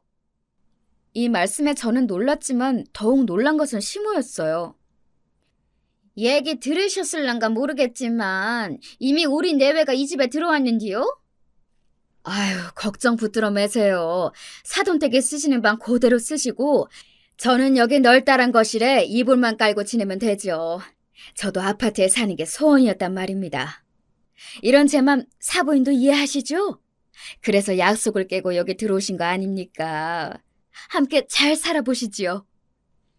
우리 엄마는 그 말씀을 끝으로 할머니와 싸우신 짐들을 우리 집에 하나하나 풀고 계셨어요. 저는 너무 놀랐지만 속으로 빙그레 웃었습니다. 우리 엄마를 본 시모는 얼굴이 하얘졌고 뭐라 대꾸하지도 못했으니까요. 이미 당신 자신이 우리 집에 막무가내로 들어왔으니 우리 엄마가 함께 사신데도 할 말이 없었던 모양입니다. 그 뒤로 이 기묘한 동거 생활이 시작되었습니다. 출근하기 전 아침 6시가 돼서 전 아침 식사 준비로 일어나려고 했습니다. 하지만 우리 친정엄마는 저보고 더 잘하면서 말리셨어요. 그리고 시모가 계신 방에 노크를 하면서 말씀하셨어요. 사부인, 일어나시지요. 아침 식사를 준비하셔야 하지 않겠습니까? 애들은 출근하느라 바쁠 테니 우리 엄마들끼리 아침을 준비해야죠.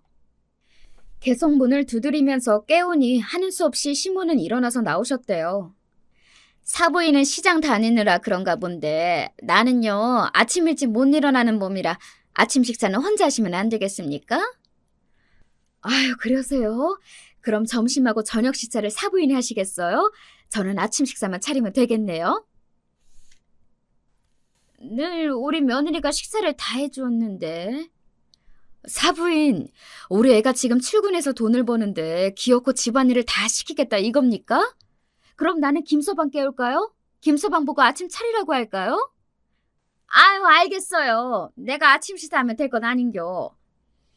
결국 시모는 항복하고 당신 스스로 아침을 차렸습니다.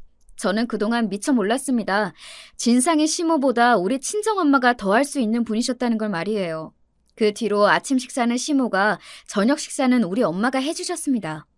낮 동안 우리는 출근해서 집이 비어있으니 시모는 전에 살던 대로 집을 어지르면서 청소도 안 해놓고 있었습니다. 사부인, 집이 비어서 사부인 혼자 계실 때에는 청소와 물걸레질, 그리고 빨래까지 하셔도 충분할 시간이지요. 일하고 돌아온 김서방이나 우리 서진이한테 하라시는 건 아니겠죠? 아니, 내가 요즘 관절이 아파서 하고 싶어도 청소를 못하겠네요. 아우, 저런. 사부인이 그러시다면 저랑 같이 한의원도 가시죠. 내일부터 우리 야채 가게로 오세요. 제가 잘 아는 명의가 있거든요. 그리고 우리 어머님께 낮에 여기 오시라고 부탁드려 놓을게요. 우리 어머님이 사부인 하나하나 가르쳐드리면서 함께 일하시면 훨씬 수월하실 겁니다. 아니, 내가 시집살이도 안 해봤는데 사부인네 어머님 밑에서 이 나이에 시집살이를 하란 말이요? 무슨 말씀이세요? 시집살이라뇨. 사부인, 우리 애가 10년 동안 합가하면서 시집살이 시키셨습니까? 모르는 거 가르치면 예뻐해 주신다면서요. 우리 어머님 좋은 분이시니까 사부인 어렵지 않게 잘 해주실 거예요. 결국 시모는 손사래를 치면서 아유, 내 혼자 하리다. 집안일 혼자 하면 되지 않겠슈. 그러다가 보니 시모는 아침도 차리고 집 청소와 빨래도 하면서 저를 도와주는 형국이 되고 만 것이에요. 저녁 식사도 엄마가 해주시고 제가 야근으로 늦을 때 우리 쌍둥이까지 챙겨주시니까 저는 정말 예상외로 만족스러운 이중 합가 생활이 된 거예요. 더욱 좋은 것은 우리 엄마가 시무를 이겨먹는 그 상황을 보는 것이 코미디 영화 보는 것보다 더 재밌더란 말입니다. 시트콤 저리 가라 할 만큼 재밌는 일이 바로 우리 집에서 일어나고 있었습니다. 퇴근하고 집에 들어와 인사를 드리니 시부는 눈이 붉게 부어오르셨고 시모는 그런 시부를 달래는 것인지 타박하는 것인지 아유, 내가 못 살아. 저 옆엔 얘가 결국 일을 버렸네 그려. 이 화장아, 그냥 싹 다 잊어불고 저녁은 먹어야 할 것 아니오요? 난 못해. 저녁 못 먹어. 어떻게 다시 얼굴을 보겠나 그래. 여보, 우리 여기서 나갑시다. 더는 불편해서 같이 못 살겠어. 이? 당신은 고갖고 한번 불편하다고 그려요? 나는 지금 아침도 차려, 청소해. 아주 집안일 때문에 죽겠는데 참는 것을. 이미 우리 집에 세입자가 살고 있는데 어디로 가요? 아니, 글쎄 나는 이대로는 못 살겠다니까? 그럼 나 혼자 나가겠소. 이게 무슨 영문인지 모르겠어서 친정엄마를 찾았습니다. 엄마는 부엌에서 저녁을 준비하면서 시부와 시모를 불렀습니다. 사돈어른, 저녁 드시러 어서 나오세요. 엄마, 무슨 일이 있었어요? 왜 시부는 집에서 나가겠다고 하고 시모도 한숨만 푹푹 쉬시고 안 나오시는 거야? 응? 엄마는 손으로 입을 가리고 웃음을 참으면서 저에게 오늘 있던 일을 설명해 주셨어요. 친정엄마가 집에 오셨는데 아무도 없는 것 같았고 바로 공동 욕실로 향하셨대요. 욕실 문도 열려있고 해서 쓱 들어가 보니 그곳에서 시부가 샤워를 하던 모습을 딱 마주치고 만 거예요. 아이고, 죄송합니다. 계신 줄도 모르고. 아니, 사부인 일을 어째. 그 일을 뒤로 시부는 우리 엄마 얼굴은 못 보겠다며 저녁 드시러 나오지도 못하고 시모는 열받아 했다는 거죠. 나도 좀 당황스럽고 놀라긴 했다만 다 늙은 처지에 그럴 수도 있지. 너희 시부 진짜 부끄러움 많으신가 보다. 그럼 엄마는 참 조심하시죠. 우리 아버님 여린분이신데 충격이 얼마나 크시면. 의도치 않게 이 사건을 계기로 시부모님은 이튿날 짐을 싸서 나가셨어요. 정말 웃기지 않은 일이지 않습니까? 그렇게 친정엄마의 기지로 시모의 습격 없이 지낼 수 있게 되었어요. 시모는 우리 친정엄마에게 당해서인지 우리 집에도 잘 찾아오지 않으셨거든요. 자신의 벗은 몸을 우리 엄마에게 들키셨다는 이유로 시부는 지금까지 저도 보기 불편해하신답니다. 그런저런 이유로 저는 시댁에서 벗어나서 자유를 만끽하며 잘 살고 있답니다. 여러분, 지금까지 제 사연 어떠셨나요?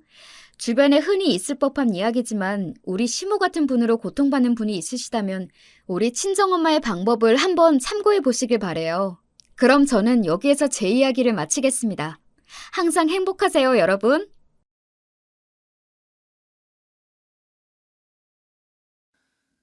안녕하세요. 저는 요새 부쩍 더워진 날씨에 약속을 줄이고 유튜브로 사연을 빠지다나 실컷 듣는 일상을 보내고 있는 여자랍니다. 약속을 나가면 지인들과 이런저런 이야기를 많이 나누지만 정작 제 안에 진짜 얘기는 꺼내 보인 적이 드문 것 같아요. 부끄럽기도 민망하기도 한 저의 인생 이야기를 사연에 빠지다에 슬그머니 보내어봅니다. 저는 친정 부모님이 워낙 옛날부터 바쁘셔서요. 방치돼서 자라는 편이었어요. 제가 초등학교 5학년 때부터 두 분께서 본격적으로 같이 일에 뛰어드셨거든요. 원래는 친정아버지께선 직장 생활을 하고 계셨는데 안 좋은 일이 생기는 바람에 부당하게 그만두셔야 했습니다. 그 이후로 친정 엄마와 부부가 합심하여 사업을 해보시려고 이런저런 궁리에 들어가게 되셨던 거죠. 일찍이 친정 아버지께서 인망이 좋으셔서 나이나 사회 경력에 비해 인맥이 무척 탄탄하셨거든요. 그걸 미천 삼으신 것이었습니다. 저는 형제라고는 위로 언니 하나뿐이에요. 그리고 친정언니는 타고나길 워낙 모범생이었습니다. 희한하게 시키지 않아도 알아서 척척 자라는 자식들 있죠? 그런 자식이 바로 저희 집에선 언니였던 거죠. 괜히 장녀가 아니었나 봅니다. 제가 중학교 1학년 때까진 친정언니가 저를 다 챙겨줬었어요. 끼니도 다 살펴줬고요. 하지만 그 이후론 공부해야 된다며 저를 내팽개쳤습니다. 야, 나는 네 나이 때 학교, 학원 일정을 계획표로 딱 정리해서 살았어. 너도 이제 그 정도 됐음. 알아서 학교 다니고 공부할 수 있지? 네가 이제 더 이상 초등학생도 아니고 난 좋은 대학 가야 해서 바쁘니까 너 알아서 열심히 지내. 괜히 사고 쳐서 부모님 신경 쓰이는 일 만들지 말고. 알았어? 좋게 말하면 되지. 왜 윽박을 지르고 난리야. 알았어. 잘하면 되잖아. 아, 정수진. 쟤는 뭐 하나 잘하는 것도 없으면서 성질만큼은 왜 이렇게 독보적인지 몰라. 내 동생이지만 진짜 앞길이 깜깜해 보인다. 근데 그 나이 땐 잔소리 조금만 들어도 쉽게 울컥하잖아요. 저도 그랬어요. 저를 향해 친정언니가 비아냥대니까 그게 그렇게 싫을 수가 없었습니다.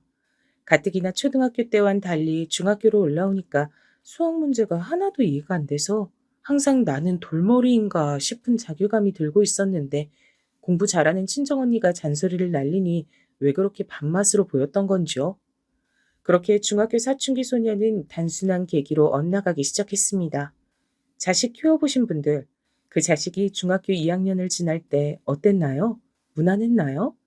별 사고 친 기억이 없는 자식이라면 여러분은 복 받으신 겁니다. 되게 사춘기 애들이 그 시점을 무난히 못 넘기고 획가닥 하거든요. 친구들이랑 의미 없이 막 쏘다녔어요. 괜히 집에 들어가기 싫었습니다.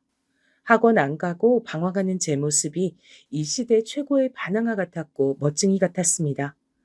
친정 언니는 숨막히는 고등학교 생활을 하면서도 학원과 독서실 생활까지 병행하던 괴물이었으니 제가 방황하며 쏘다니는 걸 알 길이 없었죠.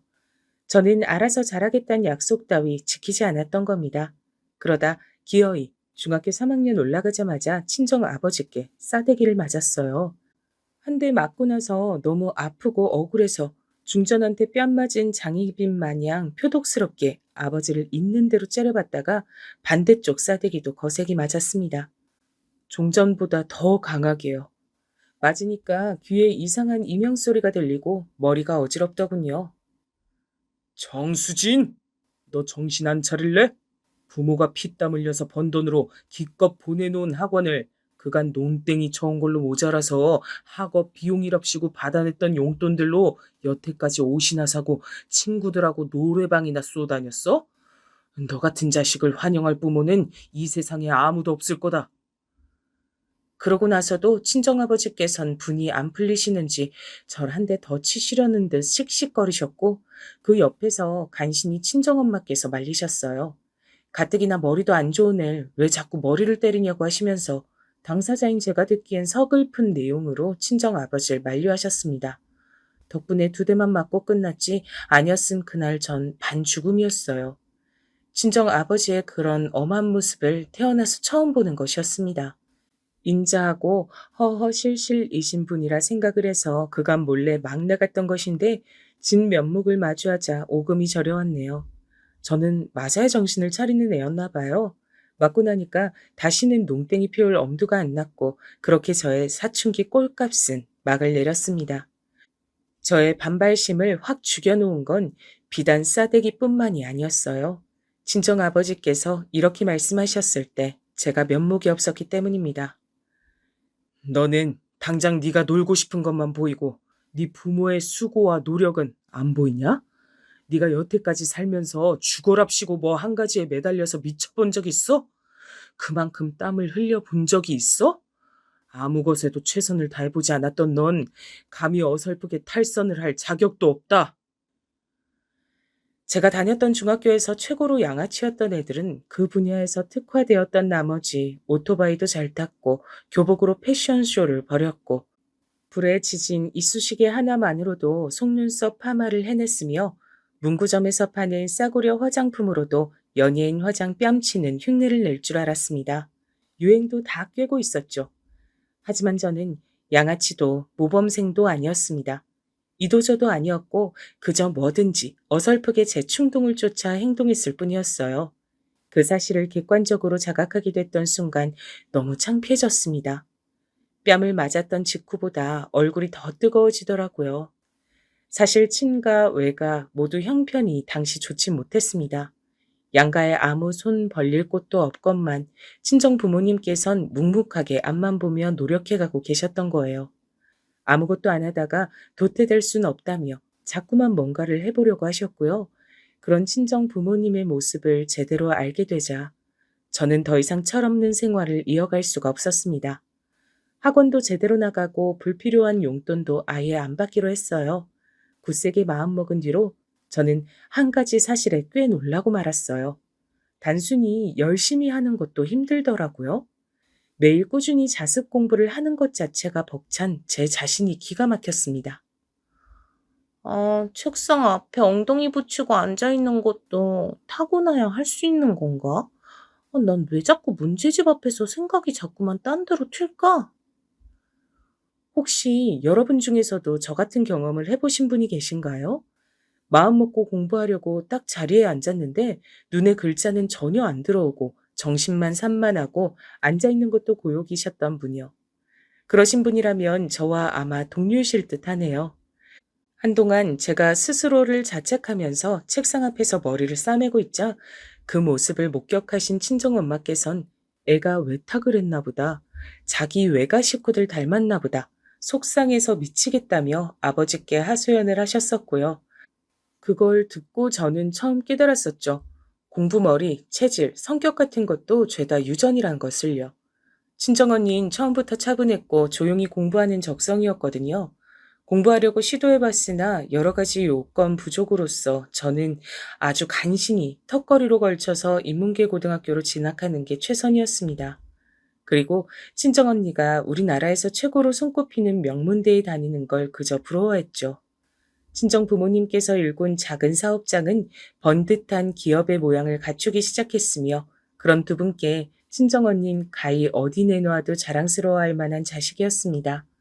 저는 경기도에 위치한 그럭저럭 괜찮은 4년제 대학교에 진학하는 것으로 만족해야 했죠. 다니는 동안 장학금을 받는다는가 하는 일은 일절 없었고요. 그저 그런 성적으로 졸업했습니다. 친정언니가 명문대에서도 훌륭한 성적으로 졸업을 하고 혈혈단신으로 미국으로 2년 유학도 다녀오고 각종 자격증을 취득한 것과는 정반대였죠. 한참 성인이 되고 난 이후에도 친정언니가 저보다 월등하고 저에게 잔소리를 해대고 저는 여러모로 부족하며 잔소리를 듣는 입장이라는 건 변함이 없었습니다. 하지만 제가 딱 하나 친정언니를 앞선 부분이 있었으니 그건 다름 아닌 결혼이었답니다. 갑자기 웬 결혼이냐고요? 그럴 계기가 있었는데 저희 친정 부모님께서 회사를 운영 중이셨잖아요. 당연히 대학 나온 자식들이 부모님 회사에 들어가서 일을 시작하는 게 자연스러운 수순일 테고요. 하지만 저는 중학교 때 친정언니한테 잔소리 좀 몇 번 들었다고 심사가 뒤틀려서 반항기를 시작했던 시절의 잘못을 비슷하게 답습하고 말았습니다. 괜히 거기 들어가서 일을 하기가 싫은 거예요. 저와는 비교할 수 없을 정도로 훌륭한 재원인 친정언니가 거기 들어가 있으니까 저마저 그곳에 간다면 사람들이 언니보다 동생이 너무 떨어지네 라면서 말을 할 것이 분명했어요. 그게 너무 싫었습니다. 그리고 다른 이유도 있었는데 친정 부모님께서 힘겹게 이악 물고 세우신 회사에 저라는 오점을 남기는 게 죄송스러워서 그랬어요. 냉정하게 저는 친정 부모님의 회사에 득이 아니라 실일 것 같았거든요. 매사에 최선을 다하고 살아오신 친정 부모님의 소중한 결과물에 저처럼 어중간한 인력이 들어가서 좋은 평균치를 떨어뜨리고 싶지 않았습니다.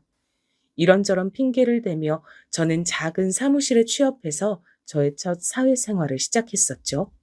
그런데 혹시 규모가 작은 사무실에서 일을 해보신 분이라면 알겠지만 그런 곳은 비밀이 없습니다. 동네 사랑방이 따로 없어요. 게다가 저 같은 미혼의 젊은 여자애가 신입으로 들어온다? 그럼 무조건 고참 기혼 여성들의 표적이 됩니다. 저는 입사하고 나서 정확히 이틀 후부터 왜 연애 안 하냐, 왜 결혼 안 하냐, 이런 소리를 귀 따갑게 들었습니다. 기혼자 상사분께서 소개팅을 주선해 주셨을 때 멍청하게 고개를 끄덕이고 말았죠. 애석하게도 저는 상사분께서 직접 주선해 주신 분과 소개팅을 거절하지를 못했고요. 자리에 나갔다가 그대로 코가 깨고 말았습니다. 상대는 꽤 잘 사는 집 자제였어요. 그때도 언뜻 들은 부분이었지만 옛날에 헐값에 사두었던 부동산이 그야말로 수지를 맞아서 집안에 돈이 좀 생긴 경우였다고 합니다. 제가 집이 좀 산다고 하니까 상사분이 그런 집의 남자를 얼른 저한테 붙여주셨던 거죠. 그 남자는 전문대를 나와서 아주 그저 그런 중소기업을 다니고 있었어요. 하지만 집안 사정이 여유로우니까 신수는 훤했습니다. 그런데 정말 대박이었던 게 뭔 줄 아시나요? 제가 그 남자와 초면이 아니었던 겁니다. 어딘가 익숙하다 싶었더니 제가 중학교 시절에 어설프게 방황하며 시간 낭비를 하고 있던 때 그때 노래방과 오락실 등지에서 몇 번 마주쳤던 사람이었어요. 양아치 놈들이 집 앞에 있기로 유명한 공고의 교복을 입고 있었고 명찰의 이름이 굉장히 특이해서 친구들과 봐두었던 기억이 선연했습니다. 그 남자와 사귀게 됐어요. 거의 운명이라고 여겼으니까요. 완전히 빠져들어서 금세 진지한 감정이 됐고 어느새 결혼까지 하게 됐던 거예요. 사실 제가 친정 식구들은 한 목소리로 반대를 했지만요. 어쩔 수 없이 제 결혼을 시켜주었던 건 정말 부끄럽게도 제가 임신을 했었기 때문입니다. 남편과 저의 인연을 이어준 그 상사분에게 비싼 가방 하나라는 사례까지 하고 난 뒤 얼마 후 퇴사를 했었고 저는 태교를 하며 지냈죠. 근데 몇 주 뒤 병원에 정기검진차 가봤다가 안 좋은 소견을 들었어요. 유산 가능성이 있단 것이었죠. 청천벽력이었고 그 후로 열심히 관리를 해봤지만 끝낸 유산 판정을 받았습니다. 약물보단 수술이 낫다고 해서 그렇게 했고요. 그런데 수술하고 나서 보인 남편의 반응이 정말 별로였어요. 저한테 왜 그렇게 우울해하냐면서 이미 벌어진 일은 어쩔 수 없는 건데 죽상 좀 하지 말란 식으로 말을 하더군요. 보는 사람까지 같이 우울해지는 것 같다면서 저한테 표정 관리를 하라고 했습니다. 아기를 유산으로 잃은 사람한테 표정 관리라니요? 시댁도 매한가지였어요. 애 가진 여자가 얼마나 몸 관리를 허술하게 했으면 유산을 격리하며 저를 질책했습니다. 집안 형편이 어렵지 않다길래 그게 마음에 들어서 흔쾌히 허락하고 며느리로 맞았더니 너무 섣부른 결정이었다며 후회하고 있단 말씀들도 하셨죠. 제가 그런 소리를 듣고도 가만히 있을 순 없었네요. 게다가 유산 후유증으로 너무 힘든 상태였는데 저를 향한 비난까지 들으니까 제정신일 수가 없었어요. 남편한테 선언했습니다. 네 가족들 죄다 내 앞에 한날 한시에 집합시켜서 나한테 사과를 시키든가 아니면 우리 이혼하든가 해. 둘 중 하나야? 뭐라고? 네 가족들? 너 말하는 꼬라지가 그게 뭐야? 유산 하나 한 것 같고 세상에서 가장 큰 비극이라도 겪은 것 마냥 유세가 아주 장난이 아니네. 야, 너 진짜 이렇게까지 예민한 여잔 줄은 몰랐다. 피차 더 피곤해지기 전에 빨리 갈라서자. 당장 이혼해.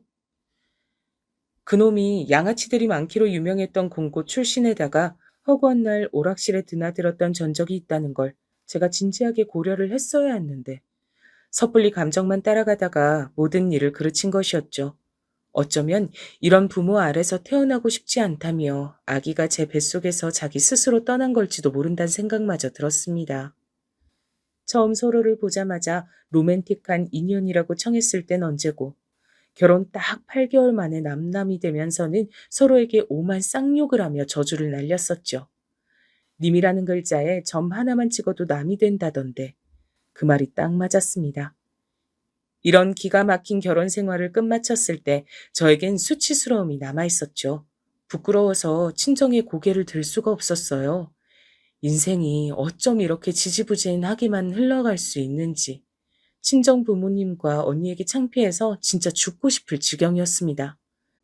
특히 친정 언니는 명문대 대학원까지 나와서 탄탄한 중견기업의 연구원으로 재직하고 있는 사람과 당시에 교제 중이었거든요. 시간이 지나서 이분이 제 형부가 되셨고요. 멋지고 제정신인 상대와 성숙한 결혼 전 연애를 이어가는 친정 언니에 반해 저는 모든 게 볼품없었던 것으로 생각됐습니다. 너 이제 앞으로 어쩔 거냐? 무슨 거창한 인생 계획이라도 세워둔 거야? 이혼하고 나서 2달째 아무것도 안 하고 지내고 있는 것엔 이유가 있겠지? 네? 아버지, 저 이제 겨우 2달이에요. 저도 마음 좀 추스르고 여러 가지로 생각 좀 하면서 제 진로를 탐색해보는 중이에요. 저도 놀고만 있는 건 아니라고요. 아휴, 그러다 또 아무 직장이나 들어가서 아무렇게나 살겠지. 너는 잔말 말고 회사로 들어와. 버틸 만큼 많이 버텼잖냐? 이젠 들어와라. 제가 가서 잘할 수 있을지 모르겠어요, 아버지. 솔직히 언니는 객관적으로 뛰어난 인재잖아요. 근데 전 아니고요. 저라는 낙하산이 피해만 끼치게 되면 어떡하죠? 피해를 끼치겠지. 그건 당연하지. 걸핏하면 피해 덩어리를 불러대겠지. 뻔해. 네? 그렇게 예상하시면서도 왜 저를 회사로 들이시려는 거예요? 단지 제가 아버지하고 엄마 딸이라서요? 왜? 낙하산이면 좀 어때? 그 낙하산이 피해만 만들어내도 뭐 어때? 그거 감당하려고 내가 회사 대표인 거야. 살면서 남에게 피해를 안 끼치고 사는 사람은 어차피 이 세상에 없다는 걸 넌 모르는 모양이구나. 그런데 그때 친정 아버지께서 저에게 건네주셨던 진솔한 말씀이 엄청 힘이 됐어요. 전 항상 은연중에 난 암만 해봐도 안 돼 라며 스스로를 위축시키는 경향이 있었는데 이때 친정 아버지와 대화를 나누었던 이후로는 그런 면모가 거의 사라졌습니다. 자존심이니 체면이니 아직 일어나지도 않은 일로 인한 걱정이니 그런 것들 살아가다 보면 별로 쓸모도 없는 것들이더라고요. 친정 부모님의 회사로 들어가 말단 중에 말단으로 일을 시작했습니다. 초반 몇 달은 적응하느라 아무 정신도 없었던 듯 싶어요. 잠깐, 이러다가 내가 자리 잡고 나면 나한테 다시 결혼 얘기 같은 거 들어오는 거 아니야? 그리고 친정 언니가 슬슬 결혼하고 싶다는 뜻을 부모님께 밝혀왔을 때 저는 괜히 심장이 쿵 내려앉았습니다. 섣불리 했다가 제대로 망했던 결혼 경험 때문에 저는 다시 결혼이라는 걸 하고 싶지가 않았어요. 말단으로 시작한 일도 적응을 조금씩 거치며 재미를 붙이고 있었고요. 이대로 일만 쭉 하면서 살아도 될 것 같더라고요. 가슴 아픈 유산 경험 때문에 다시 임신을 한다고 생각만 해도 한숨이 나왔고요. 친정 부모님께 제 속내를 시원하게 밝혔습니다. 친정언니가 결혼해서 행복하게 잘 살기를 바라며 저는 그걸 지켜만 봐주고 싶지 결혼 대열에 합류할 생각은 전혀 없다고 했네요. 그랬더니 두 분이 씁쓸한 표정으로 제 의사를 존중해주겠다고 하셨어요. 나이가 들수록 느낀 게 어렸을 적엔 부모님께 불평, 분만이 많았고 제가 어른이 되면 더 보란 듯이 잘난 사람이 되어줄 거란 포부도 있었는데 막상 크고 나니까 부모님께서 정말 멋진 어른들이셨다는 게 체감이 되더라고요. 여러분도 그런 경험 있지 않으신가요? 어른이 되고 나니까 내가 우리 부모님의 반이나 따라갈 수 있을까 하는 생각이 분명 저 말고 들어보신 분이 계실 거라고 믿어요. 아무튼 저는 결혼은 뒤로 한 채 일만 열심히 배우며 살았습니다. 그러니까 예비 신랑과의 만남은 제가 작정하고 그런 것이 아니었어요. 마음의 준비 없이 일어나는 교통사고처럼 어쩌다 보니 예비 신랑과 엮여서 고민 끝에 사귀게 됐고 진지하게 서로를 나누는 관계가 됐던 것이죠. 사귀던 도중에 결혼을 약속했었기에 호칭을 예비 신랑이라고 해볼게요. 예비 신랑은 제 과거를 다 아는 남자였습니다. 유산이나 이혼 같은 것들을 다 알고도 포용해 주었다는 것에서 100점 만점이었죠. 냉정하게 사는 형편은 딱 보통이었고요. 예비 신랑이 집안에서 독보적으로 혼자 어릴 때부터 공부머리가 있는 편이었다네요. 그래서 집안 어른들의 예쁨을 많이 받고 자랐다고 했습니다. 하지만 예쁨을 그렇게 많이 받고 자랐다는 사람치곤 성격이 뭐랄까? 꽤나 쿨했어요. 너무 쿨해서 찬바람이 쌩쌩 불었죠. 하지만 기면기고 아니면 아닌 그 성격이 저는 마음에 들었답니다. 여러분은 배우자나 연인분께 결정적으로 빠지게 된 계기가 있으셨나요? 저는 정확하게 있었어요. 중고 물품을 거래하는 아주 유명한 인터넷 카페가 하나 있죠. 저는 거기서 80만 원을 사기당했습니다. 80만 원이라는 거금을 붙이고 거래 물품이 배송 오기를 오매불망 기다렸는데요. 일주일이나 기다렸다가 받은 택배 상자에는 쓰레기만 가득이었습니다. 그냥 쓰레기도 아니고 먹다 남은 치킨뼈가 웬 말인가요? 모욕적이었죠. 여러분의 배우자가 사기를 당했다는 걸 알고 너무 분통해서 눈물을 흘리고 있는 상황이라면 여러분은 가장 먼저 어떤 반응을 보이실 거예요? 제 예비 신랑 같은 경우엔 저한테 이렇게 말했어요.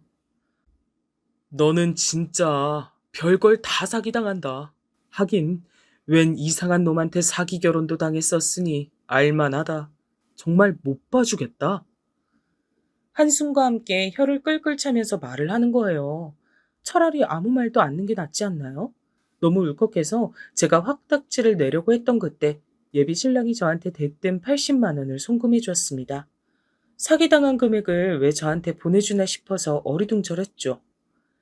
사기꾼 놈 잡힐 때까지 네가 2달이 못 먹고 잘까봐 내가 돈 보낸 거니까 사기꾼 잡히면 난 그때 그 놈한테 돈 받을게. 그러니까 너는 80만 원 사기당한 적 없다 생각하고 그냥 지내. 알았지? 그리고 넌 이 다음에 나랑 결혼하면 집안 살림 마음대로 들여놓지 마. 사기당해서 옥장판 사고 다단계 화장품 사고 아 이럴까 미리 겁난다. 참나. 근데 제가 그런 예비 신랑의 모습에 마음이 스르르 풀려버렸던 거 아니겠어요? 뿐만 아니라 예비 신랑이 그 후로 무척 잘생겨 보였습니다.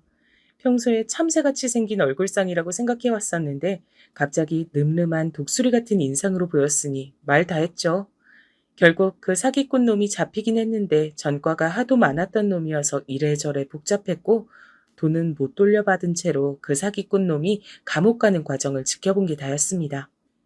제가 예비 신랑한테 농담조로 80만 원 다시 토해내야 하냐고 하니까 자기는 벼룩의 간을 빼먹을 생각이 없다고 저에게 대답했죠. 그런 면모가 정말 남자다운 남자여서 결혼하기로 약속을 미리 했던 건데요. 약간의 문제들이 있었다면 우선 제가 집안 형편이 어렵지 않다는 표현으로 수중에 돈이 좀 있는 사람임을 애둘러 표현을 해놨었을 뿐 가족 회사에 다니고 있는 중이라곤 안 밝혔단 점이 있었고요. 다음으론 예비 신랑이 변호사가 되기 위해 준비 중이라는 점이 있었습니다. 예비 신랑은 원래 꿈이 변호사였대요. 그런데 상황들이 이래저래 항상 여의치 않았기 때문에 줄곧 평범한 직장 생활을 하고 있었던 겁니다. 변호사가 되기로 아예 작정을 먹은 건 절 만난 뒤였죠. 제가 자꾸만 해보라고 용기를 불어넣어줬거든요. 저는 예비 신랑을 만나면서 영영 잃어버릴 줄 알았던 결혼에 대한 긍정적인 마음을 다시 찾았기 때문에 저도 뭔가 상대방에게 좋은 영향의 변화를 일으켜주고 싶었어요. 변호사 준비에 매진하려면 당연히 일을 관둬야 했죠. 죽기 살기로 매달려도 될까 말까 한 게 변호사라고 했으니까요. 전 슬프게도 공부와 썩 인연이 없는 두뇌였지만 공부에 일가견 있는 사람이라면 항명 알고 있었습니다. 제 친정 언니요. 야, 너 남들보다 훨씬 더 뒤통수 잘 맞고 살 팔자로 보이는 거 너도 그 나이쯤 먹으니까 실감되지? 그니까 얼마나 진지한 사이가 되든 간에 부모님 회사라든지 집안 재산이라든지 이런 건 다 드러내지 말고 지내. 그리고 변호사는 진짜 아무나 되는 거 아니다. 그 사람이 허송세월만 날리고 변호사가 안 될지도 모를 일이잖아. 그니까 아무튼 네 패를 굳이 다 까볼 필요가 없어. 친정언니의 입에서 변호사 되는 건 정말 힘든 일이라는 소리를 들은 이상 전 예비 신랑의 뒷바라지를 굉장히 열심히 해야겠다 다짐했어요. 보통의 정신과 체력으론 변호사가 못 되겠더라고요. 게다가 예비 시댁은 아들의 꿈을 믿고 응원이나 못 해줄 망정 변호사 준비하는 동안에 그럼 돈은 어디서 어떻게 벌 거냐며 그 걱정이나 하고 돈 타령이나 해댔거든요.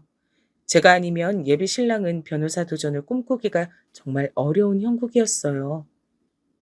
우리 아들하고 만난다는 아가씨가 그쪽이에요? 둘이서 결혼까지 이미 약속을 했다던데.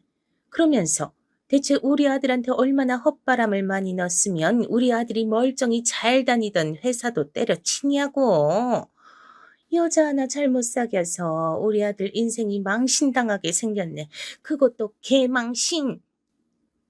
그 모친께선 저를 보자 분통을 터뜨리셨어요. 가슴을 퍽퍽 치기도 하셨죠. 저 때문에 예비 신랑이 그릇된 방향으로 가게 됐다 여기시더군요. 그런데 말끝마다 어쩜 그렇게 우리 아들 소리를 해대시던지 제가 듣기론 예비 신랑이 자라는 동안 특별하게 지원을 해주신다거나 큰 도움을 주신 적이 없던 것으로 아는데 뭐든 악바리 정신으로 혼자 다 해낸 예비 신랑에게서 떨어지는 콩고물에는 무척이나 관심이 지대하신 것 같아서 제 기분이 싱숭생숭하더라고요. 적어도 제 친정 부모님께선 부족한 작은 딸 때문에 걱정을 많이 하셨을지언정 당신들께서 저에게 무언가를 얻어내려고 하신 분들은 아니셨으니 예비 신랑의 입장이 낯설게 보이기도 했습니다. 제가 얼마나 팔자 좋은 집안에서 나고 자랐는지 그런 것도 새삼 실감이 됐고요. 부모님 관심 좀 못 받고 컸다고 해서 불평, 불만을 가졌던 어린 시절이 오랜만에 부끄럽기도 했습니다. 저는 예비 시어머니 되시는 분을 뵙고 나서 제가 더욱 적극적으로 예비 신랑을 지지해줘야겠다고 생각했어요. 제가 일을 꾸준히 다녔고 그러는 동안 예비 신랑은 변호사가 되기 위해 열심히 하루하루를 보냈죠. 그런데 몇 달이 지나자 예비 신랑은 내심 불안한 속내를 드러냈습니다. 너무 늦은 도전은 아니었을까? 진작 이렇게 했어야 했는데 이제 와서 내가 헛물만 켜고 있는 건 아닐까 싶다. 늘 강인하고 꿋꿋해 보이던 사람도 나약해질 때가 있다는 것을 저는 이때 처음 알게 됐어요. 힘들어했고 무척 막막해했어요. 어느 순간엔 끌어넘치던 자신감이 갑자기 확 하락해서 아무것도 못할 정도가 되기도 했죠. 예비 신랑은 20살 나이부터 자취를 해왔고 워낙 독립적인 성격의 사람이었습니다. 그래서 본인 스스로도 외로움을 안 타고 스트레스도 별로 안 받고 딱히 힘든 것도 잘 모르며 사는 사람인 줄 알았다네요. 그런데 아닌 것 같아. 얼마 전에 친구놈이 직장에서 지난주에 승진했다는 걸 알게 됐는데 미치겠더라. 예전 같았으면 그런 소식 들어도 눈 하나 깜짝 안 했을 테고, 그래? 야, 잘 됐다. 정말 축하한다. 이렇게 인사를 해줬을 텐데 그게 안 되더라. 내 마음이 복잡했어. 이런 내 자신이 너무 못나서 미치겠다. 나 이제 어떡하냐. 이러다 변호사고 뭐고 다 실패하는 거 아닐까 싶어. 예비 신랑이 그런 심적 방황을 하고 있을 때 그 가족들은 아무런 도움이 안 됐습니다. 변호사 되기 힘들 것 같으면 하루빨리 공부하는 걸 때려치우고 안정적인 직장이나 다시 구하길 바라며 예비 신랑이 주는 용돈을 기다리고만 있는 사람들이었으니까요. 예비 신랑을 단단히 붙들어준 건 저뿐이었죠. 너무 자책하지 마. 살면서 누구나 그럴 수 있는 거야. 나 봐. 똑똑한 척은 다 하고 다니는데 뒤통수도 잘 맞고 어리버리하고 다혈질이고 감정적이고 못남 좀 투성이잖아. 나라고 해서 주변에 이런 내 면모를 들킬 때마다 안 창피했을 것 같아? 절대로 아니야. 나 이혼했을 때 주변에 소문 다 났었는데 그때 쪽팔려서 한강물에 뛰어들고 싶었어. 하지만 지금의 나를 봐. 멀쩡히 잘 살고 있잖아. 매일 출퇴근 성실하게 하면서 하루하루 살고 결혼할 남자친구의 꿈을 응원하면서 그렇게 보람차게 사는 지금의 내 자신이 나는 좋아. 자기도 시간이 흘러서 이때 돌아봤을 때 그땐 정말 막막했지만 다 지나고 보니 웃을 수 있는 과거가 됐다고 그렇게 말하게 될 거야. 진짜로 그렇게 될까? 내가 지금의 시기를 이겨내고 성공할 수 있을까? 그렇다니까. 자긴 나만 믿어. 그리고 돈 걱정도 할 필요가 없어. 내가 따박따박 돈 버는 직장인이야. 뒤에서 내가 받쳐주고 있는데 무서워할 게 뭐가 있어?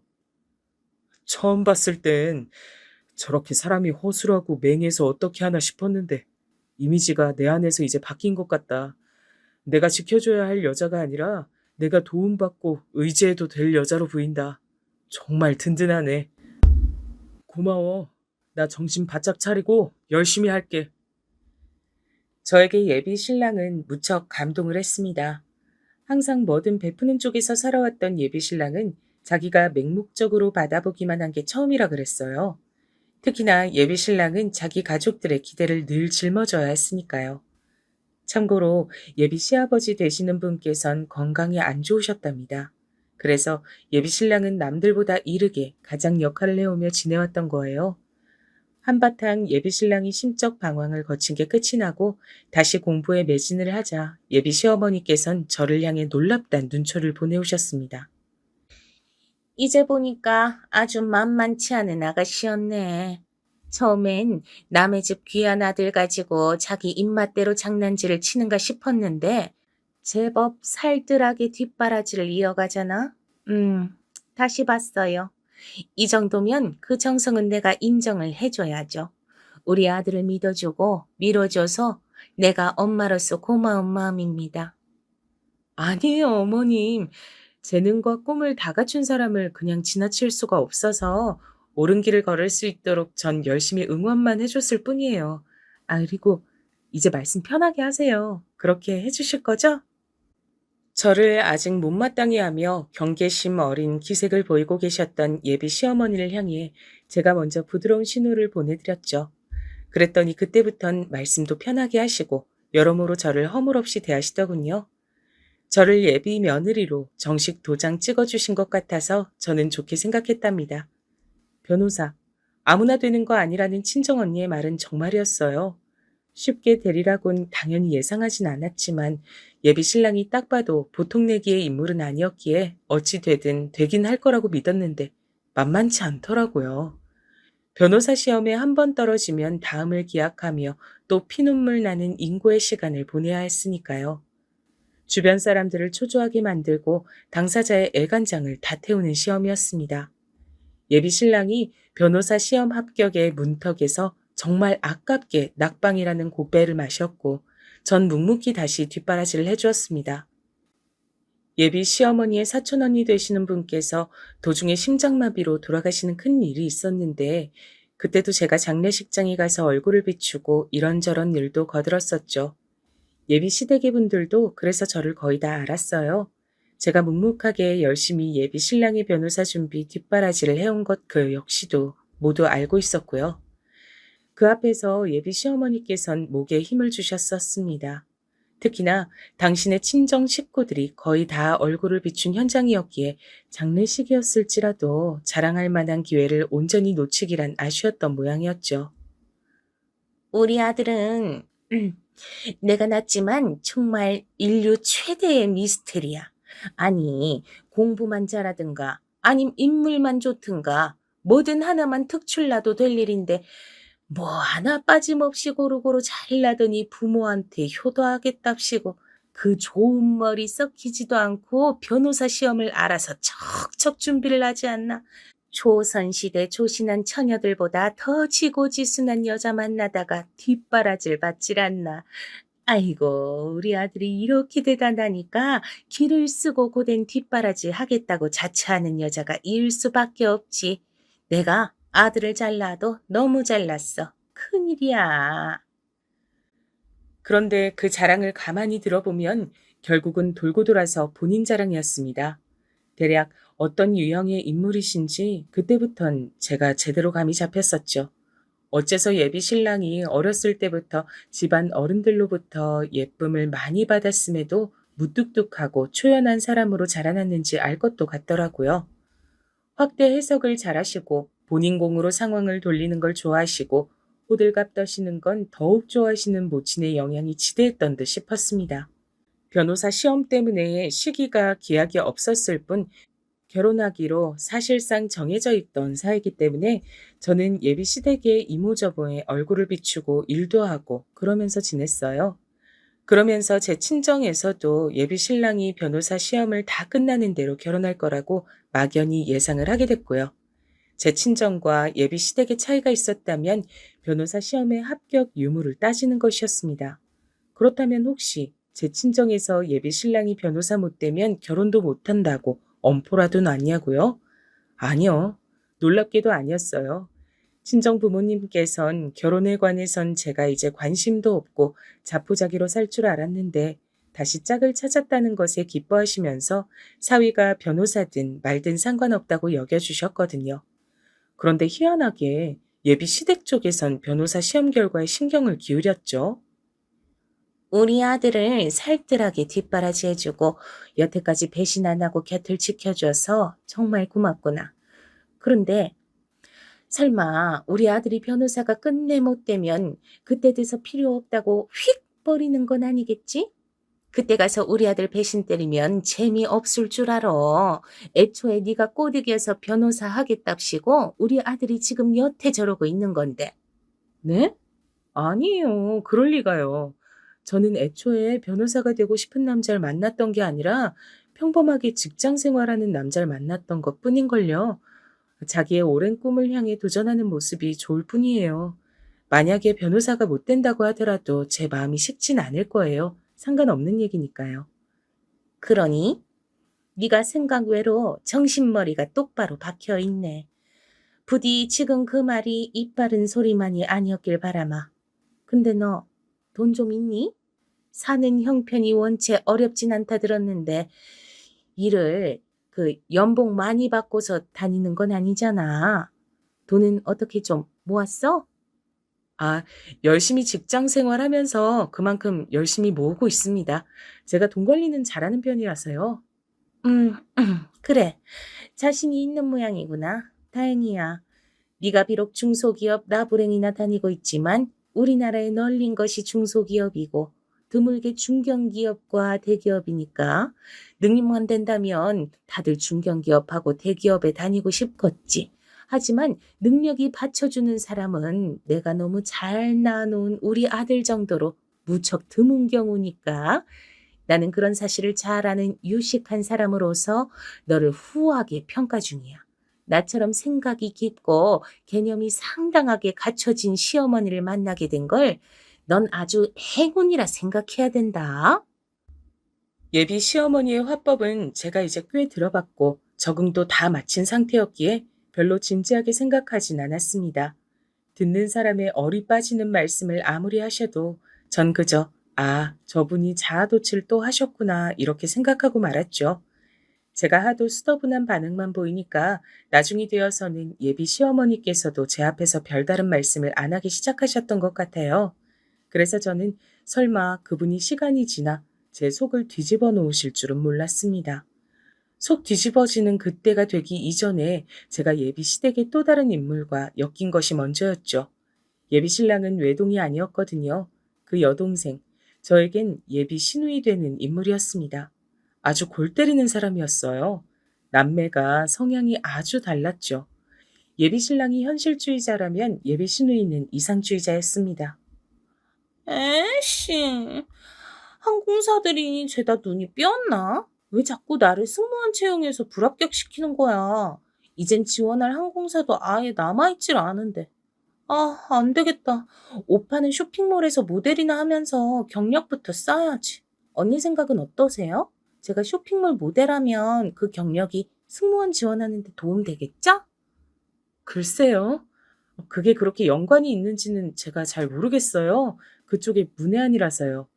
하긴 그 나이 되도록 언닌 중소만 전전하면서 일이나 해오셨죠. 뭘 아시겠나 싶네요. 근데요, 쇼핑몰 모델하다가 연예인으로 빠지는 건 어떻게 생각하세요? 가능성 있겠죠? 어떻게 생각하긴 뭘 어떻게 생각합니까? 문외한이라고 대답을 했는데도 막무가내였죠. 예비 시누이는 이런 성격이었어요. 말을 할 때 뇌를 거치고 말을 해야 하는데 입에서 그냥 막 뱉었어요. 신체 조건도 괜찮고 얼굴도 제법 예쁘장했는데 왜 자꾸 승무원 시험에 떨어지는지 알 것 같더라고요. 예비 시댁에 가서 밥을 함께 먹었을 때 목격했던 건데 예비 시아버지 되시는 분께서 밥상을 앞으로 가져오시자마자 아직 물컵이 안 보인다고 말씀을 하셨거든요.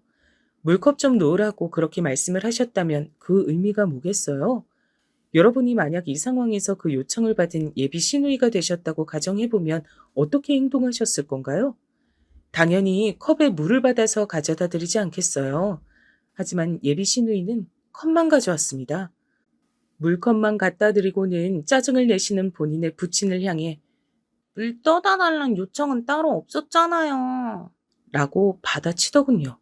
이런 판국인데 무슨 승무원을 하겠나요? 혹시 순수 악이라고 들어보셨어요? 어린아이들은 아기가 없기 때문에 순수한 마음으로 나쁜 짓을 할 때가 있다고 해요. 이런 게 순수 악이라고 하던데 예비 시누이가 딱 그랬습니다. 그리고 이런 인물에게 저는 제 과거를 털어놓는 실수를 저지르고 말았죠. 딱히 아기가 없고 말을 막 할 뿐이라는 걸 알고 나자 예비 시누이가 꽤 괜찮은 사람으로 느껴져서 어느 날 예비 시댁 근처의 카페에서 따로 커피를 마시게 됐을 때 이런저런 대화를 나누다가 제 과거를 궁금해하는 예비 시누에게 말을 해버렸던 거예요. 결혼 전적, 유산 이야기 이런 걸 말이에요. 그때 굳이 왜 예비 시댁을 갔었는가 하면 예비 신랑이 변호사 시험을 다시 친 직후였기 때문입니다. 예비 신랑은 합격을 예감하며 표정이 밝았고 모두가 좋은 시간을 보냈었죠. 당연히 저는 결혼을 머릿속에 바로 그리게 됐고요. 이제 한 가족이나 다름없는 예비 시누이가 가슴 아프단 표정으로 제 이야기를 들어줬을 때까진 문제가 없었습니다. 본인 모친에게 그걸 미주알 고주알 다 떠들어버려서 그게 문제였죠. 우리 딸한테 다 들었어. 참나. 뭐? 한 번 다녀왔다고? 게다가 애가 들어섰던 몸이라고? 이런 어처구니 없는 경우를 다 봤나. 우리 집안을 얼마나 우습고 만만하게 봤으면. 아니에요. 절대로 그렇게 본 적 없어요. 굳이 과거를 말씀드릴 이유가 없었고 밝힐 시기를 못 잡았을 뿐이에요. 정말입니다. 그리고 저희 두 사람은 서로에 대한 모든 이야기를 다 나눈 이후에 교제를 시작했었어요. 적어도 서로를 기만한 적은 없었으니 마음 풀어주세요. 저는 제가 말을 그렇게 조리 있고 차분하게 할 줄 아는 사람인 줄 몰랐네요. 예비 신랑을 만나면서부터 제가 계속 빠른 변화를 해온 것 같았어요. 변호사 될 남자를 만나느라 그랬나 봐요. 제가 정중하게 말씀을 드리자 예비 시어머니께선 씩씩거리면서도 화를 꾹 참으셨고 몇 달 후 예비 신랑은 당당하게 변호사가 됐습니다. 모든 게 다 잘 되어가는 줄로만 알았어요. 하지만 예비 신랑이 변호사가 되고 나자마자 예비 시어머니께선 거품 물고 발작을 해대시며 절 반대하기 시작하셨습니다. 우리 아들이 무려 변호사인데, 사자 중에 사자, 변호사인데, 중소기업 나부랭이 다니는 보잘것없는 여자와 결혼을 시킬 순 없지. 고작 이딴 며느리 보려고 내가 우리 아들 변호사 만든 줄 알아? 농담 아니라 진짜 눈까지 뒤집고 반대를 하셨어요. 중소기업 안 나쁘게 본다고 하셨을 땐 언제고 어이가 없었네요. 게다가 제가 다 뒷바라지 했는데 갑자기 황당한 생색을 내시다니요. 말도 안 될 일이었죠. 하지만 자기 모친이 울고불고 난리를 치는 모습에 예비 신랑도 선뜻 모진 말씀은 못 드리고 한숨만 쉬는 형국이었습니다. 저는 예비 시어머니께 양심이 있으시다면 저의 지난 수고를 봐서라도 결혼시켜 주시는 게 맞다고 말씀을 드렸어요. 그랬더니 돌아온 소리가 내가 솔직히 말하마. 변호사 됐다고 해서 갑자기 땅에서 돈이 솟아나니? 하루아침에 돈벼락이라도 떨어져? 앞으로 잘 풀릴 미래를 보고 사는 것이고 당장에 돈이 생겨나는 건 아닌데 어떻게 너 같은 것하고 결혼을 시키겠어? 우리 아들이 돈을 왕창 잘 벌기 전까지 멋들어지게 받쳐줄 돈 많은 며느리를 들이는 게 당연한 선택인 거야. 이제 변호사가 됐으니 잘 사는 집 아가씨들도 줄을 설 거다. 너처럼 한 번 다녀와서 온몸이 더럽혀진 여자는 영원히 굿바이 하고 싶구나. 굿바이? 너야말로 양심이 있다면 우리 아들 옆에서 떨어져라. 뒷바라지 어쩌고 지랄을 떨 거라면 그 뒷바라지 비용인지 뭔지 아는 거? 네, 계산해서 쳐줄 테니까 그거 먹고 떨어져. 그 소리 듣고 제 이성이 뚝 끊겼습니다. 이놈의 예비 시댁과의 연을 뚝 끊어야겠다 싶더라고요. 그래서 박장대소를 실컷 해줬죠. 제가 갑자기 막 웃으니까 그분이 의아하게 쳐다봤습니다. 상심에 미쳐버린 거냐고 저한테 물으시길래 웃으며 대답을 해드렸죠. 변호사 될 아들의 제목도 못 알아보셨던 동태 눈깔 주제에 말은 청산유수로 하시는 게 너무 신기하고 재밌어서 좀 웃었습니다. 저 그냥 중소기업 나부랭이 다니는 건 아니에요. 연매출 300억 정도 나와서 아주 쏠쏠한 곳이거든요. 말하는 꼬라지 학원. 이제야 본색을 드러내는구나. 네가 계산이 안 되는 모양인데 거기가 연매출이 30억이든 300억이든 네 월급은 최대로 받아봤자 300만 원인데 대관절 무슨 소용이란 말이니. 대감집 노비가 자기가 양반인 줄 아는 모양이야. 저 노비 아니고 양반 맞는데요. 가만 보니까 제가 여태 말씀을 안 드렸네요. 회사가 부모님 회사예요. 대표가 저희 아버지시고요. 저는 낙하산으로 들어왔습니다. 머리 똑똑한 친언니가 있어서 앞으로 회사 망할 일 절대로 없고요. 저는 앞으로 낙하산 타고 쭉쭉 올라갈 예정이에요. 모르긴 몰라도 변호사로 대성하는 것보다 제가 낙하산 타고 올라가는 게 훨씬 더 돈이 보이는 길일걸요? 뭐라고? 그게 다 무슨 소리야? 부모님 회사? 그럼 네가 다름 아닌 부잣집 아가씨였어? 에이, 아가씨라뇨. 한 번 다녀와서 온몸이 더럽혀진 사람한테 아가씨라고 해주실 필요 없어요. 그리고 앞으로 저랑 이렇게 대화 나누실 일도 없을 겁니다. 아줌마. 사람이 너무 큰 충격을 받으면 얼굴에 핏기가 싹 가신다는 걸 저는 그날 그분의 낯빛을 보며 깨달았죠. 거의 기절하시기 일보 직전이었고 다리에 힘이 풀리신 뒤론 제 바짓가랑이를 붙잡고 매달리셨어요. 횡설수설 잔뜩 하시면서 저에게 그간 실언을 했다고 막 그러셨는데 하나도 안 와닿았어요. 냉정하게 뿌리쳤죠. 예비 신랑에겐 다 얘기를 해줬고요. 그러고 양손 선택지를 내밀었습니다. 우리 변호사 나리께서 딱 선택해 주셔야겠어. 왼손은 나, 오른손은 네 엄마. 하나만 고르고 다른 손은 2번 다시 거들떠보지 않게. 지금 선택해.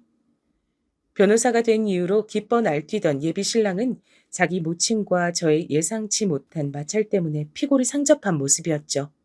내밀어진 제 양손을 보며 고심하던 예비 신랑이 한쪽을 골랐습니다. 나 왼손잡이잖아. 근데 어떻게 왼손을 외면하냐? 모두가 오른손을 쓸 때 당당하게 왼손을 쓰는 남자. 그게 바로 나야. 저라는 선택지가 오른손이었다면 어떻게 나왔을지 궁금해지는 답변이었습니다. 아무튼 그 대답을 듣고 안심하는 제 자신을 느끼며 제가 이 남자를 무척 사랑하고 있다는 사실을 재차 깨달았죠. 저희는 결혼에 꼴이 냈습니다. 아들이 장가를 잘 갔는데도 기뻐하지 못하고 완전히 소외된 채 울부짖은 한 분이 계셨고요. 아니야. 내가 아들 며느리한테 외면받고 사는 사람일 리가 없어. 이렇게 볼품없이 초라한 게 나을 리가 없다고. 이렇게 되면 주변에다가 자랑을 못하잖아. 자랑을 못하다 뿐이야. 온갖 수군거림을 다 듣는 신세가 됐는데 나 이제 앞으로 어떻게 살라는 거야?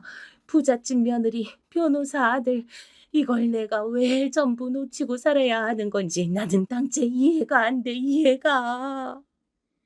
대성통곡을 꽤 오래 이어가셨지만 저는 들은 척도 안 했습니다. 예비 신랑, 아니 제 신랑도 마찬가지였고요. 집안에 변호사가 들어와서 든든하다며 친정 부모님께선 쌍수를 들고 환영하셨죠. 친정 언니 또한 회사를 운영하는 집안인 만큼 변호사가 있다는 것만큼은 좋은 게 없다며 저에게 결혼 잘했다고 얼마나 칭찬을 해줬는지 몰라요. 그리고 제 신랑은 자기 처가한테 최고로 사랑받는 인물이 되었답니다.